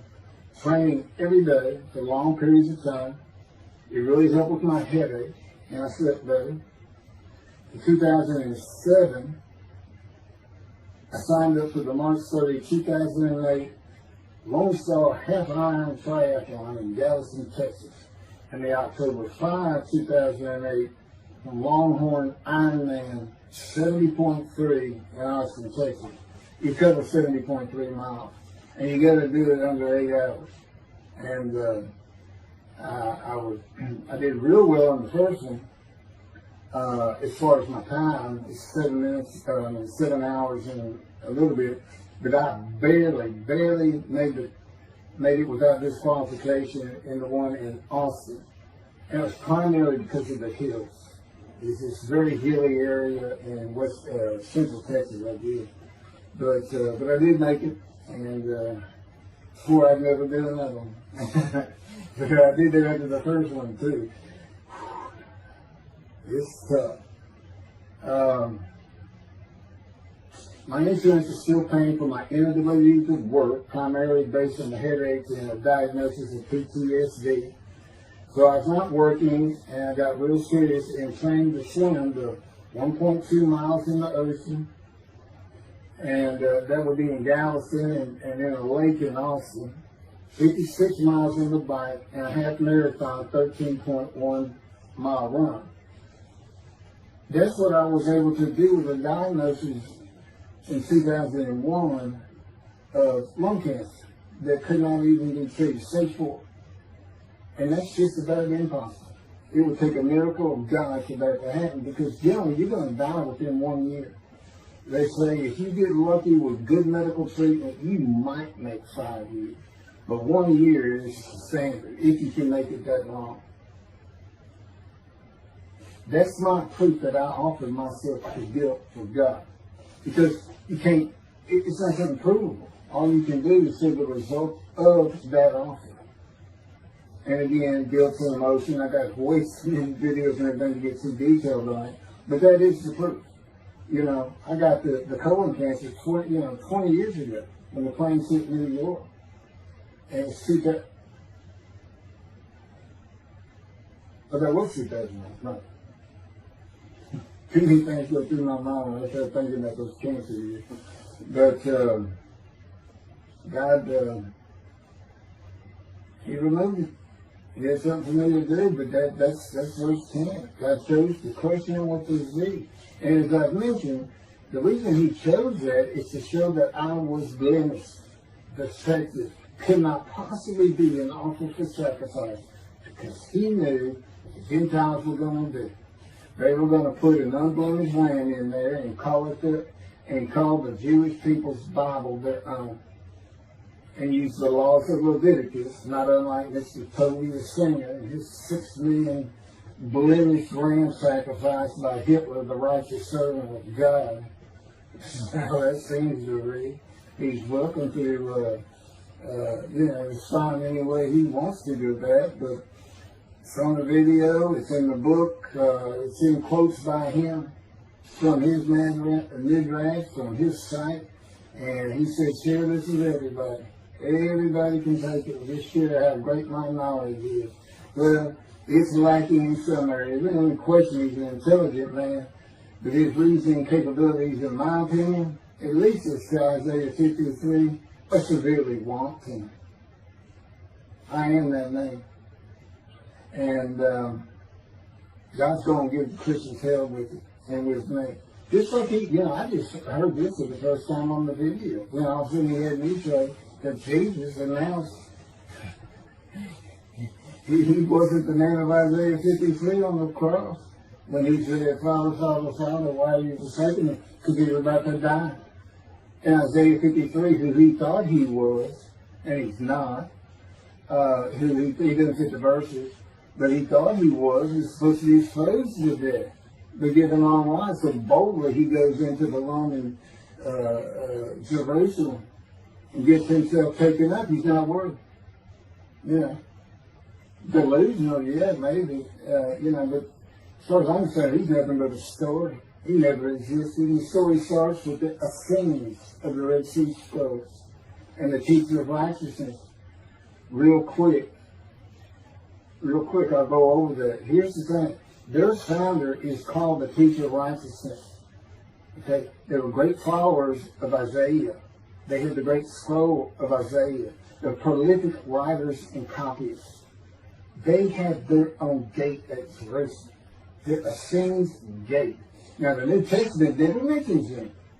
You got Pharisees, Sadducees, Ascends, but they never mention an Ascend. And Jesus, quite frankly, would have been one of them. Because they embody who he is. They didn't like riches, hated sin, they didn't like material things. They removed themselves from Jerusalem in the most part to those caves by the Dead Sea for that very reason. But they did have a gate. They still had people who would be there, and you know what they would do at the gates? Tell stories. That's what you do. You tell stories, and it is a great story. Here's this guy, he's connected with God. Back then they believed men were gods. Caesar was his god. Over in Egypt you had the same thing going on. It's a common thought that men could be gods. And this story just springs up. And they didn't even question. They'd have gone and questioned it. I mean, they're just sitting right front and center in Jerusalem. You think they didn't hear this man walking on water, raising the dead, feeding 5,000 with 2 fish and 5 loaves, turning water to wine? That alone, Rome would have said, Caesar would have said, he does what? He turns water to wine. Bring him to me. Don't take the hair on his head. You don't kill the man who turns water to wine. You send him out with your arms, make your men in half. It's there's so many ridiculous aspects to it. Most particularly, God performed a human sacrifice for the sinning Gentiles. He's left the sinning Jews for the sinning Gentiles. But he gives them an out, these Gentiles, not his son. He gives them an out. I know, I'm going to kill my son for you. So that you'll be forgiven of violating my commandments and laws. If anybody knows God, and the Jews do, and I know him like nobody's business, that's not him. That's not him. I mean, he told the Jews, I'm never going to leave you, but I will punish you. Now that's him. That's him. And he'll put you through hell just to make you a better person, a better people. And he has no plans to change it, man. He's not going to change the minds and the thinking of billions of people to make them love the Jew. He's just not going to do it. And the practicality is, he didn't create man for him to even be able to do that. Now, he could have created humanity where he could do that. He could change the mind of everybody at the same time. I'll tell you on this, he's been working on my mind for 13 years. It is one brutal compromise. It's a very one-on-one affair. Now, he says, now, I could just kill everybody. Yeah, that's easy, isn't it? That's easy. I could just kill everyone, but He said, that's why, it's all about this. You got to know how to read the Bible. It's written for antiquity first, and the Dark Ages, and then the Age of Enlightenment. I mean, basically he's saying you've got to go back over it. You've got to check these guys. You've got to check Rambam and his speech. God's going to make the world see Hebrew. Or, they will be refused. So you got to check some of this stuff. And I read Rashi's, I went through his Isaiah 53 main reaction. All I can say is very unimpressed. I've seen what he has to say in Malachi. He didn't pick up on any of this. He didn't know what the angel of the Lord is, the angel of the covenant that you desire. He doesn't know how Moses goes by, a burning bush is not consumed, the angel of the Lord is in there, and God speaks. I do. To me, it's just like, well, you just give some basic concepts, and, all of a sudden, and quite frankly, it'll open up the scripture to the Jews. They can put the Talmud aside for a little while. But I will say this. God says, if you can study it, study it. There's all kinds of great things in it. Just be real careful about what you teach in it. And it's useful for heaven. If you like to talk about Talmud as a scholar with other Jews, who may very well be in scholarly remembrance with you, you can meet up with them. Just see them in the meeting places, have them over to your room. Y'all can watch the new earth being created and the new peoples of God chosen, and watch the evolution of the chosen people. And humanity, the same as this one. God says, why would I change? Why would I change it? When I did it, it's perfect. And you can tell me sooner that the evolution that he's talking about, where all of a sudden the world's going to love the Jews, been going on for over 3,000 years. And today, anti-Semitism is up, and David is here. It's not going to happen. Thank you very much. I will be doing, is that 5 and 6? Yeah, that was 5 and 6. Now the book picks up at chapter 7. It's on a video when God first speaks to me. And it's just very interesting. And we'll still be putting some videos out. But I've pretty much covered all the major material. Everything from Isaiah 53, the day of the word, Lord. There's a few more things, and it's a better read than it is a video watch. But for those who like to read, but it's covered very well in these videos. And now that I put in the personal part in, which is to show how I see Isaiah 53, and you see the difference in my life. Now that's a life of suffering.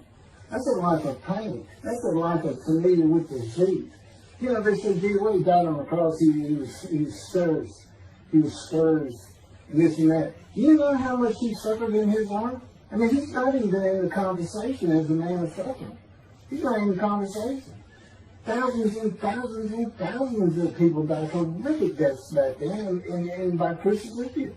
Not the only one. This is descriptive of a man and his life, so you can find him, identify him.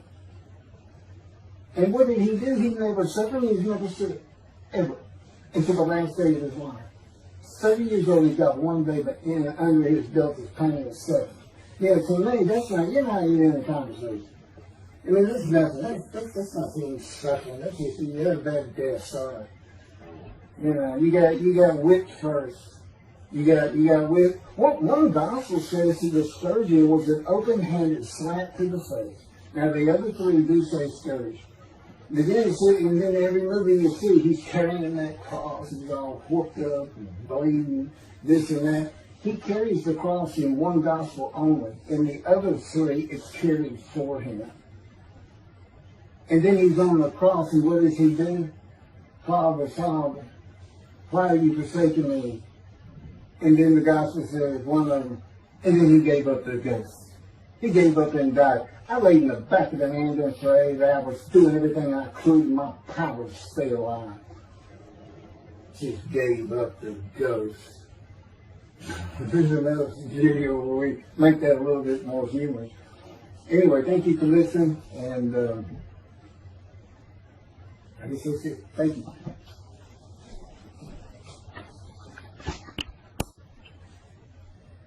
This is a video that leads into a brand new very distinct, not heard from before, commentary on Isaiah 53, which begins actually in Isaiah 52. It's comprised of 7 videos I put together in the last month or so. And I'm just putting them all together with a lead-in video explaining these things and why it's so new, novel, and has such a different view of the scripture from that which Judaism teaches regarding a Messianic era when David comes, the descendant of David. They often refer to him as King Moshiach. Moshiach means the anointed one. And you'll get the idea from the title of this video real quick. God speaks to an atheist. And it began like this. The doctors who gave me 1 month to live from lung cancer in 2002 that developed from my colon cancer metastasizing would have been surprised that I was still alive, to say the least. I had stopped thinking about the lung cancer years before. The white spots in the x-rays that filled my lungs like the stars in the night did not inhibit my breathing or slow me down in any way. At this point in time, I'm training for my first triathlon. And I didn't start small. I did a half Ironman. It's 1.2 miles swimming in the ocean, 55-mile bike ride, and half marathon, 13 miles. They call it the 90.3. One Saturday in the fall of 2007, I was cooking lunch in my small kitchen, post-divorce, and at the stove, when God said, from just a little behind me, as though somebody was speaking to me right here, and above my right shoulder, which is this figure, wash your hands. I turned around to the sink, washed my hands, and turned back to the stove. Now understand, I've been an atheist for 50 years. I mean, I completely denied the existence of God. And then from right here, a small, quiet voice, like an account they had with Elijah at the cave, said, wash your hands. And I simply turned around, washed my hands, and went back to the stove. I didn't say a word, and I didn't even keep thinking about it. I just did it. That was it. It was as though he had always been there. Just as to Adam. That's what I liken it to. And he dictated this to me. This is from my book, the book of my life that God dictated to me. It's called The Righteous Servant of God of Isaiah 53. No, the life of God's righteous servant from Isaiah 53. And he put it together. And he did it because he actually came to me, as Jeremiah would say, in the womb, but in my first year of life, and like Ezekiel, lit and entered me. So that part of chapter 11 of Isaiah happened well over 62 years ago. That's when that happened. That's when Moshiach was here. For all these rabbis and commentators who have been saying, he's here, no, he's here. Well, he's been here, I've been here a long time. I just wasn't prepared and hadn't even heard his voice yet. But what he did, with Jeremiah, he made sure he was a priestly, godly man and guided his life. With me, it was to make sure I fit every single verse of Isaiah 53 as only I can explain it, what it's for, what it all means, and live a life of something familiar with disease. God chose to crush him with disease that he would offer himself for guilt and receive long life to see his children. That's not proof that it happened. They told me 20 years ago, we can't treat this lung cancer. It's too advanced. You're going to die. And you're going to die real soon. You need to prepare for it. And it did crush my life. I stopped work. I just kept waiting to die. And I didn't die now. I'm training at this point in 2007. I'm training for a triathlon. I finally said the heck with it all. And that's the proof. Crushed with disease, exposed to death. That's in verse 12. Exposed to death. And here I am, 20 years later, still going. Haven't seen a doctor since. Never received any treatment, which is unheard of with lung cancer. And I had colon cancer before that, and I had skin cancer. I'm a man familiar with disease, that God chose to crush the disease, and these 7 videos put together as one. Obviously, I wouldn't ask or want, and I couldn't do it. To listen to them all at one time, but I know you can mark your thoughts and everything. But it was spread out in 7 different videos, and I thought, well, the next video I'll do, I'll have a preamble to it and explain this. This is not fooling around. Once you learn my version, which comes from God, of when Moshiach comes, the day of the Lord, which is left out of the Messianic era. But if you ignore me, God says, as my role as Elijah, God says, when he does return to his temple suddenly, it's going to be with, and it's not there, it's going to be with utter destruction to the land. Okay, all this is explained, so I'm not going to keep going in detail and carry on with God first speaking to me, but it was as what Adam would have felt like. This is natural. I mean, to him, you know, having somebody speaking to him from above him, from up here, from within him, it's perfectly natural. And he wouldn't be falling down in reverencing and I'm not worthy and all that. It would just be this person's always talking to him and telling him what to do. The fact that he doesn't see him wouldn't probably enter into his mind. This, you know, this is the natural order of the world for Adam and me, particularly today, 13 years later. Still in God's final refinement, preparing me, and now we have the books, the unpublished, Jewish publisher, Christian publisher. I dare not even send it to them, because how harsh I am on Jesus Christ, who said he was the man of Isaiah 53. And it's because of him I had to get crushed with cancer. That's what that's all about. God doesn't have to crush you to make you offer yourself for guilt. He just seized Ezekiel and put him through the fire of refinement, the anguish of it, and sent him off to be a prophet to the Assyrian, Babylonian exile, of which he was one, actually. Ezekiel, the book of Ezekiel is the key to Isaiah 53. That's my backer. See, God, these videos, everything, the way where he put angel of his presence and Holy Spirit, that Judaism doesn't recognize. A host of the Lord's host. It's in the book of Joshua, one time. He did it so they wouldn't find it. He knew what this was going to be about. These are my priests. This is what it's all about. He set it up for me to be this controversial. You just got to take the Messianic era of Judaism and toss it out the window. And you'll understand why, when God has me explain it to you, he controls everything I do, think, and say. Finishing preparing lunch and ready to watch a Texas A&M football game, I headed to the living room, and God said, "Get a napkin." I turned back to the kitchen and got a paper towel. Sitting on the couch from about the same place. Sitting on the couch with the television on and my plate in my lap, God said, "Get your TV tray."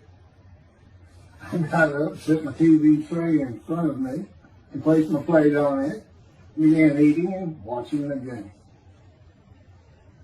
That night, I was in bed reading a book. From the doorway, God said, "Tomorrow we're going to Bed Bath & Beyond, the store, to buy a shower curtain, sheets, pillowcases, and shopping journals for things that you need." I said, "Okay." and continue reading my book. That's God's spoke to an atheist. That's how it started. We call it the early years now. Talk about it. It was so different from the way things are and all the same in the same breath.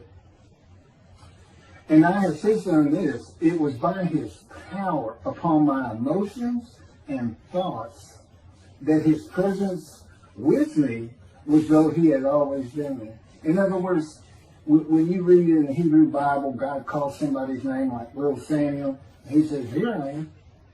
Here I am.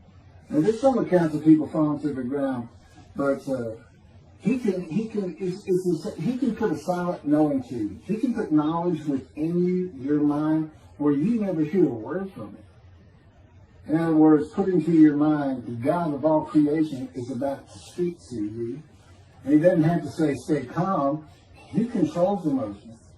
He's saying, I created emotions. And there's nothing I can't do with yours, and believe me. It's just been proven. I'm not going to get into all that. This story goes on. It turns out he had been like Jeremiah from the womb, and he passed by that. I've never been affiliated with any church or synagogue. I've never had any teaching from yeshiva or seminary. Throughout my life, I did not. Let's say it this way. I was the actual opposite of Jesus Christ. Actual opposite. I'm a sinner. You know, I mean, he put me back. He said, look. Yeah, because I said, well, I wasn't that bad of a sinner. It was. He said, still it. Still, he go off in vision like the story of Scrooge and the Ghost of Christmas Past. I started getting smart with him. This is just talking friend to friend. I can talk to him like he's just a buddy sometimes. There is a line I know not to cross.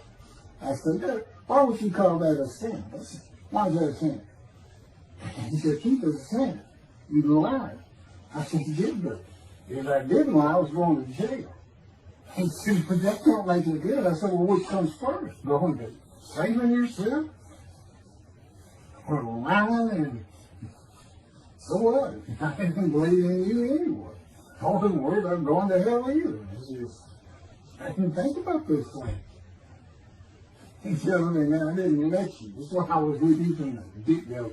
He wanted me to be fresh. No preordained, settled in thoughts and beliefs on anything. Of course, I grew up in Texas for the most part, so it would have been Christianity. I didn't associate with anybody who was religious. I didn't even know what the term Jesus meant. I didn't even know that Jesus died for my sins, supposedly, in their theology. And I didn't know that there was a problem between Judaism and Christianity. Jews and Christians, I didn't know that. I had plenty of Jewish friends. You know, I was in the late 60s, 70s, my formative, going into my teen years, and you know, he treated everybody as an equal. I never thought about it, including African Americans, who in my day we just said black. I guess it doesn't go anymore, but they're great friends of all kinds. My best friend, I didn't even know he was Jewish until I saw him on Facebook 4 years later. But anyway, let me jump ahead. Okay, this is how God communicates with mankind. This is what the prophets are all about. It's not just Ezekiel, a spirit lit and entered into me. At that moment, God was speaking. And then he says, at that moment, a spirit entered into me, and then I could hear God's words. So he's saying, and that means God is in his spirit. And it's just imagine the presence of God is his mind, and it is composed of elements of the unseen realm that we can't understand, and spirit he created, and the angel of the Spirit, the Holy Spirit, he created. But that's completely different elements. His presence is different from God's presence. But they're like big clouds. And they can float together and be as one cloud. Okay, that cloud is what descends upon you. They are within me and without me. If you, this audience, was in a room with me, they would envelop you all around you. You'd be in the presence of God. The difference with me in that room is that that cloud engulfs me, flows through, it's within and without me, as though there's no break because of my physical structure. My little spirit is a little cloud that also drifted in. That's what it is. And it happened with all the prophets. If they spoke God's words, he was talking to them. He was telling them, write this down.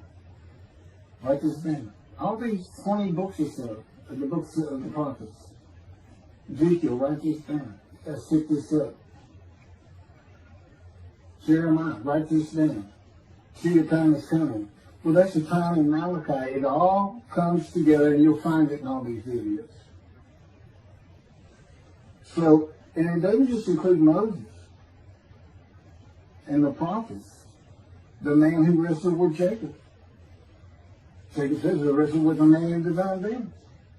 But, you know, Judaism doesn't acknowledge the Holy Spirit's a person, which is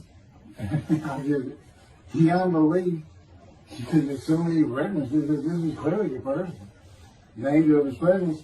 But it's just God going to a man saying, hey, wake up, I'm the God of this land. See this man over here sleeping? His name's Jacob. He's got his head on a rock. Go jump on him and start wrestling. Don't worry about it. I'm going to orchestrate the whole thing. You'll be fine. And the guy would have said, here I am. Let's go. That's how he does. That was, and Judaism says the man in divine being is an angel. No, you know. That'd be like saying, I'm an angel. And you wouldn't want to say that. Well, you wouldn't want to say it to me before he came to me, because that kind of made me mad. I had a hell of a temper, just like Moses did, and like Ezekiel did. And God knows how to knock it out of you, to where you smile and laugh a lot. Because I never used to. Yeah, well, you got to read the book, and you'll get it. You'll get it. And I'm just, you know, just like a lot of people, I've been through too much, hurt too much, suffered too much to have any thought that there's anybody upstairs, you know, who cares about me. It's just don't even mention his name around me. You're going to fight, or I'm leaving for you, and you'll never see me. Don't do that. Because it just makes me. All that's gone, by the way. Lots of stories on that. Oh, and the Spirit speaks. He's got his own personality. He's angelic. He has a very childlike voice. And he's just nothing but a ball of humor. He calls it, he can have me say he's the greatest comedian of all times of the universe. And he's just a joy to talk to him. And he has the smarts of God. But I have instant communication with him. I have instant communication with God. It's like there's three persons in my mind. This one cloud, it's three clouds, it's two spirits and the elements of God's mind. And slow process of 13 years, and there's 13 years of, and this is from Isaiah 53, punishment, wounding, chastisement, maltreatment, crushing, bruising, and I'm telling you, he's relentless. These are the stories, and I have a lot more once I get to Israel, and I have full confidence God's going to get it done. That's one thing I don't worry about. 13 years, a year and a half of trying to get books published, denied by everybody who even bothered to answer me, because it's just so different. And it can only go to Jewish publishers, and it's just like, well, this isn't the stuff we believe, and it sounds like he's saying it's him, and this and that. Well, I was. God said I made sure I didn't get them published. I wanted to do the videos first. You see, I'm not on the executive committee. I don't know what's going on 99% of the time. I don't know what I'm going to have for dinner. I no longer have self-will. I can't ask him for anything. There's all kinds of reasons for that, such as, you know, if one of my kids gets sick and he doesn't heal them up, you know, cancer or something, Am I going to be disappointed? Am I going to be hurt? The answer is no. He's trained me too well to even bother asking me. If he's going to do it, he's going to do it. I know he has the knowledge, and he's right here with me. So, it's a long, detailed process. I know things from his perspective. This is another reason the Messianic era is not going to happen. And it comes out in these Psalms. But the Holy Spirit, the angel of his presence, we're friends. God says, I can't be friends with human beings. I said, well, we're friendly with each other. He said, yes, that's right. I said, God Googled this, and technically you are my friend. He said, well, I know, but I just don't acknowledge it. I said, why? He said, because I'm God. That's the way I am. I get to do whatever I want. And he's just messing with me. It's just like having a friend. Of course, it's a true statement. He can do whatever he wants. But he's pretty stately and regal. But, again, we live together. I've lived with him for 13 years now. And it's never going to end until I die. I wouldn't even know what to do. He said, if I left you, you're going to fall down dead. You're not supposed to be alive. I keep you alive. So I took that cancer from you, but I just put it back in if you do something that you want to leave. I said, well, what am I going to do? No self-will. To an extent, no self-thought. And I'm telling him, I'm not even a human being anymore. He said, well, what are you? I said, I don't know. I'm naming divine beings, but I'm not human. I don't have self-will. That's what distinguishes a human being from an animal. He said, but I'm being a human for you. I'm providing you self-will. So you do, in a way, have it. So you're still a human being. I said, well, I'm dead. He said, why are you dead? I said, because it's like my brain's not connected to my spirit anymore. It's just like you're sending all the information in. And that's about heaven.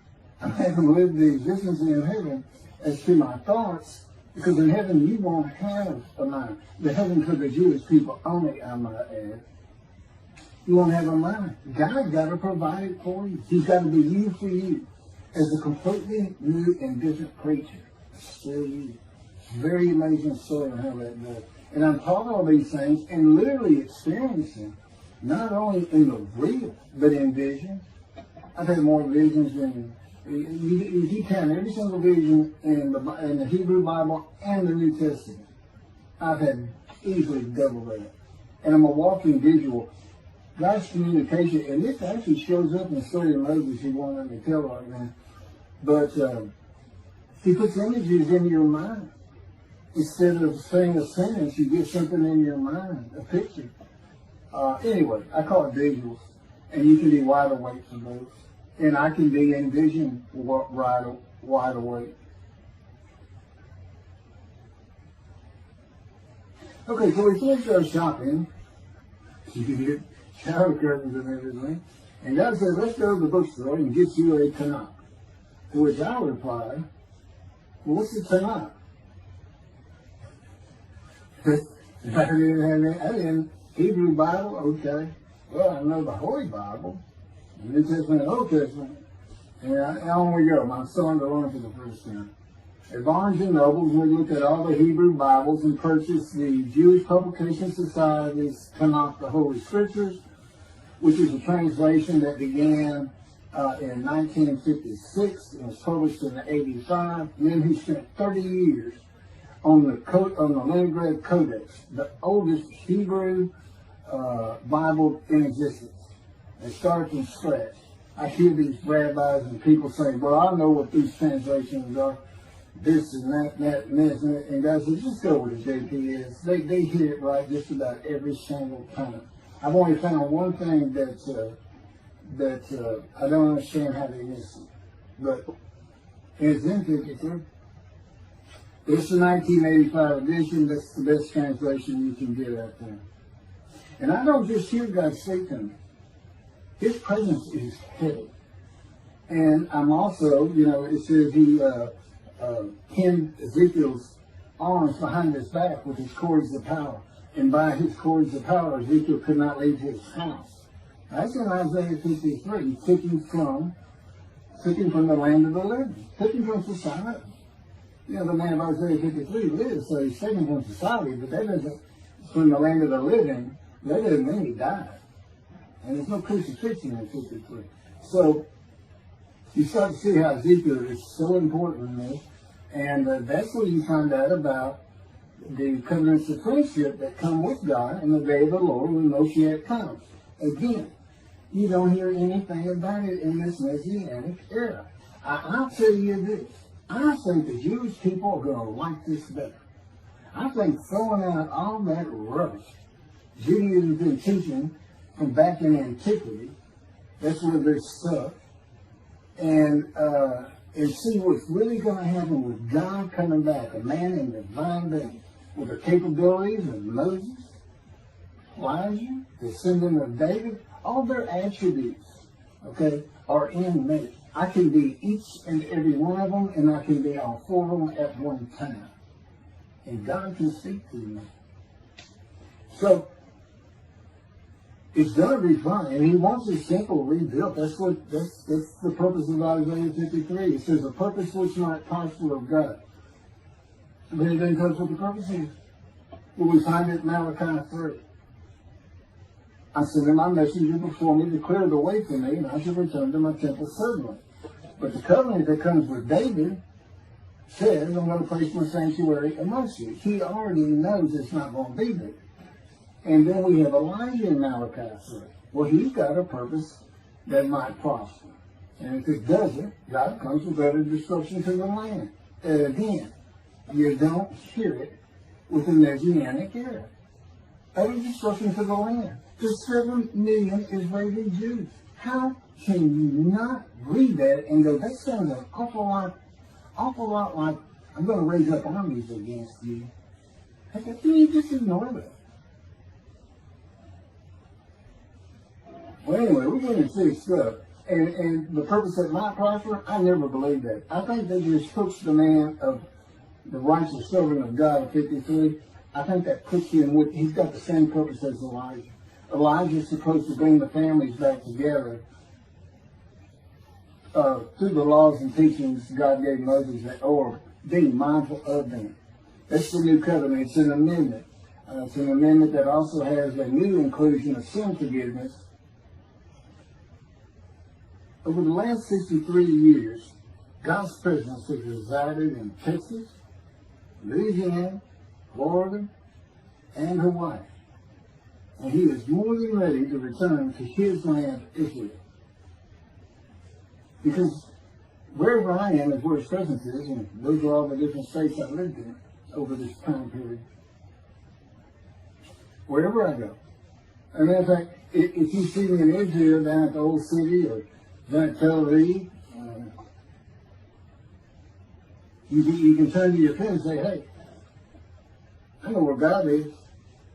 I say, really? I thought he left. Some people say he died. I said, no, you see that guy over there? He's all around that guy. And some say inside too. That's what it's going to be like. God said, when did Israel, we're never leaving again. I said, I want to see Great Britain. He said, it's like, did you use that for something? I was like, oh. Yeah, that's good. I hope I fry if I hit the border and cross over. I'm going to just burn up. It's a combustible flame. But anyway, that's where he wants to be. And I'm sure he's going to get there.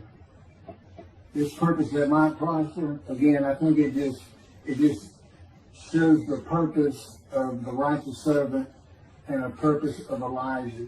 Because he knew I was going to be teaching. There's only, in the day of the Lord, as you would imagine, he wants to have all the prophecies fulfilled, be done with the prophecies. And there's only a handful, 4 men to come that we've never seen. The descendant of David, prophet like Moses, Elijah, and of course the righteous servant. We only had one description. Even the sages knew you got to have a description of the descendant of David. It's Isaiah 53. They called him in the Babylonian Talmud the leper scholar. You see me referencing it on just about every video. In other words, I'm saying, look, it's not Jesus, it's not the people of Israel as taught today. It's this guy from the Talmud that just hadn't come yet. You just didn't know, didn't have a man that fit the description. Well, you do now. And two covenants. The friendship covenant, which is actually in two parts, Ezekiel 34 and Ezekiel 37.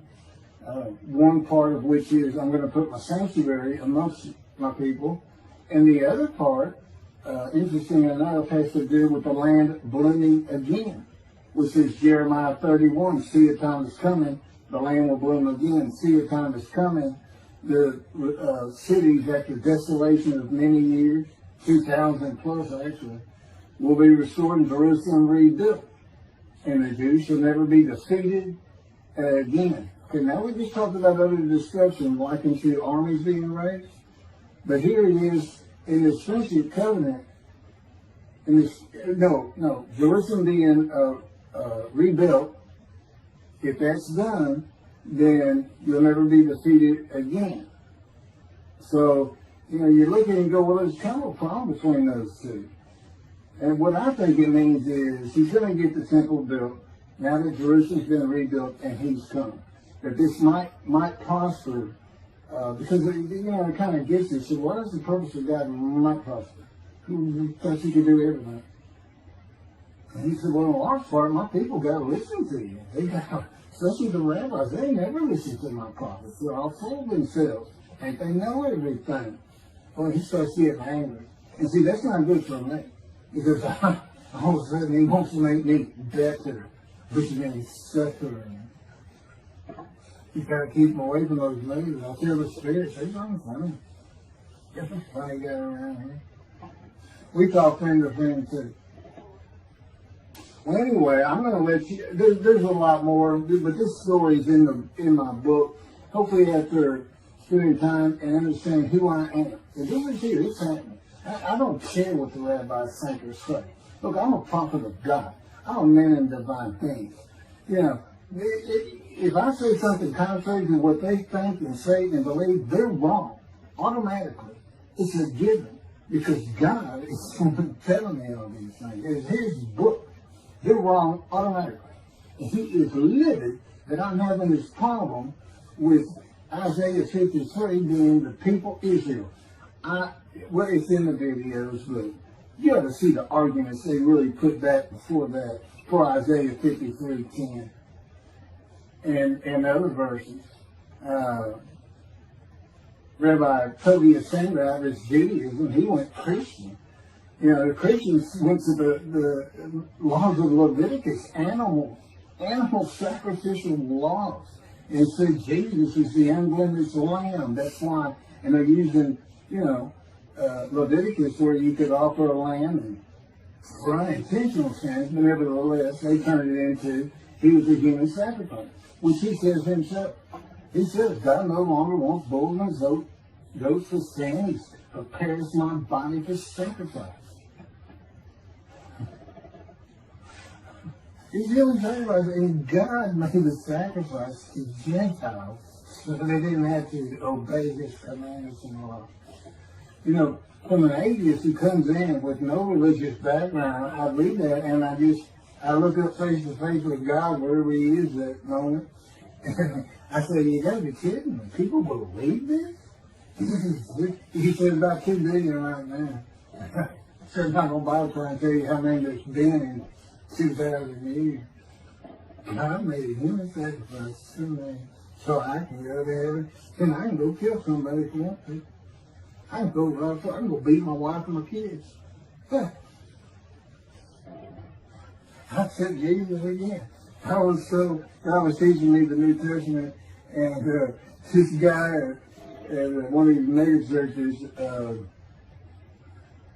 came up to me and said, if you do, he said, Jesus Christ, you're not just forgiven of all sins that you have committed. You're forgiven of every sin you're going to do in the future. I said, really? He said, just do it. He said, Jesus knows you're going to do it, and he already forgave you. I said, what? Okay. So, if you're a Christian, you can just sin all the time. Because he knew you were going to do it. I hadn't actually heard that taught, but that's it. Okay. This year in Jerusalem. Enjoy the books. Don't try to look at the video. Don't try to watch them all one time. But what I did is I put them together for you in the order they should be. And I just thought it'd be easier. And we're kind of coming to the end of our videotaping for a little while, it seems like. Again, I'm not on the executive committee with God and His Spirit. I never really know what we're going to do next.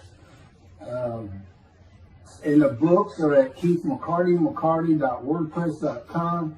You can find that on my YouTube channel.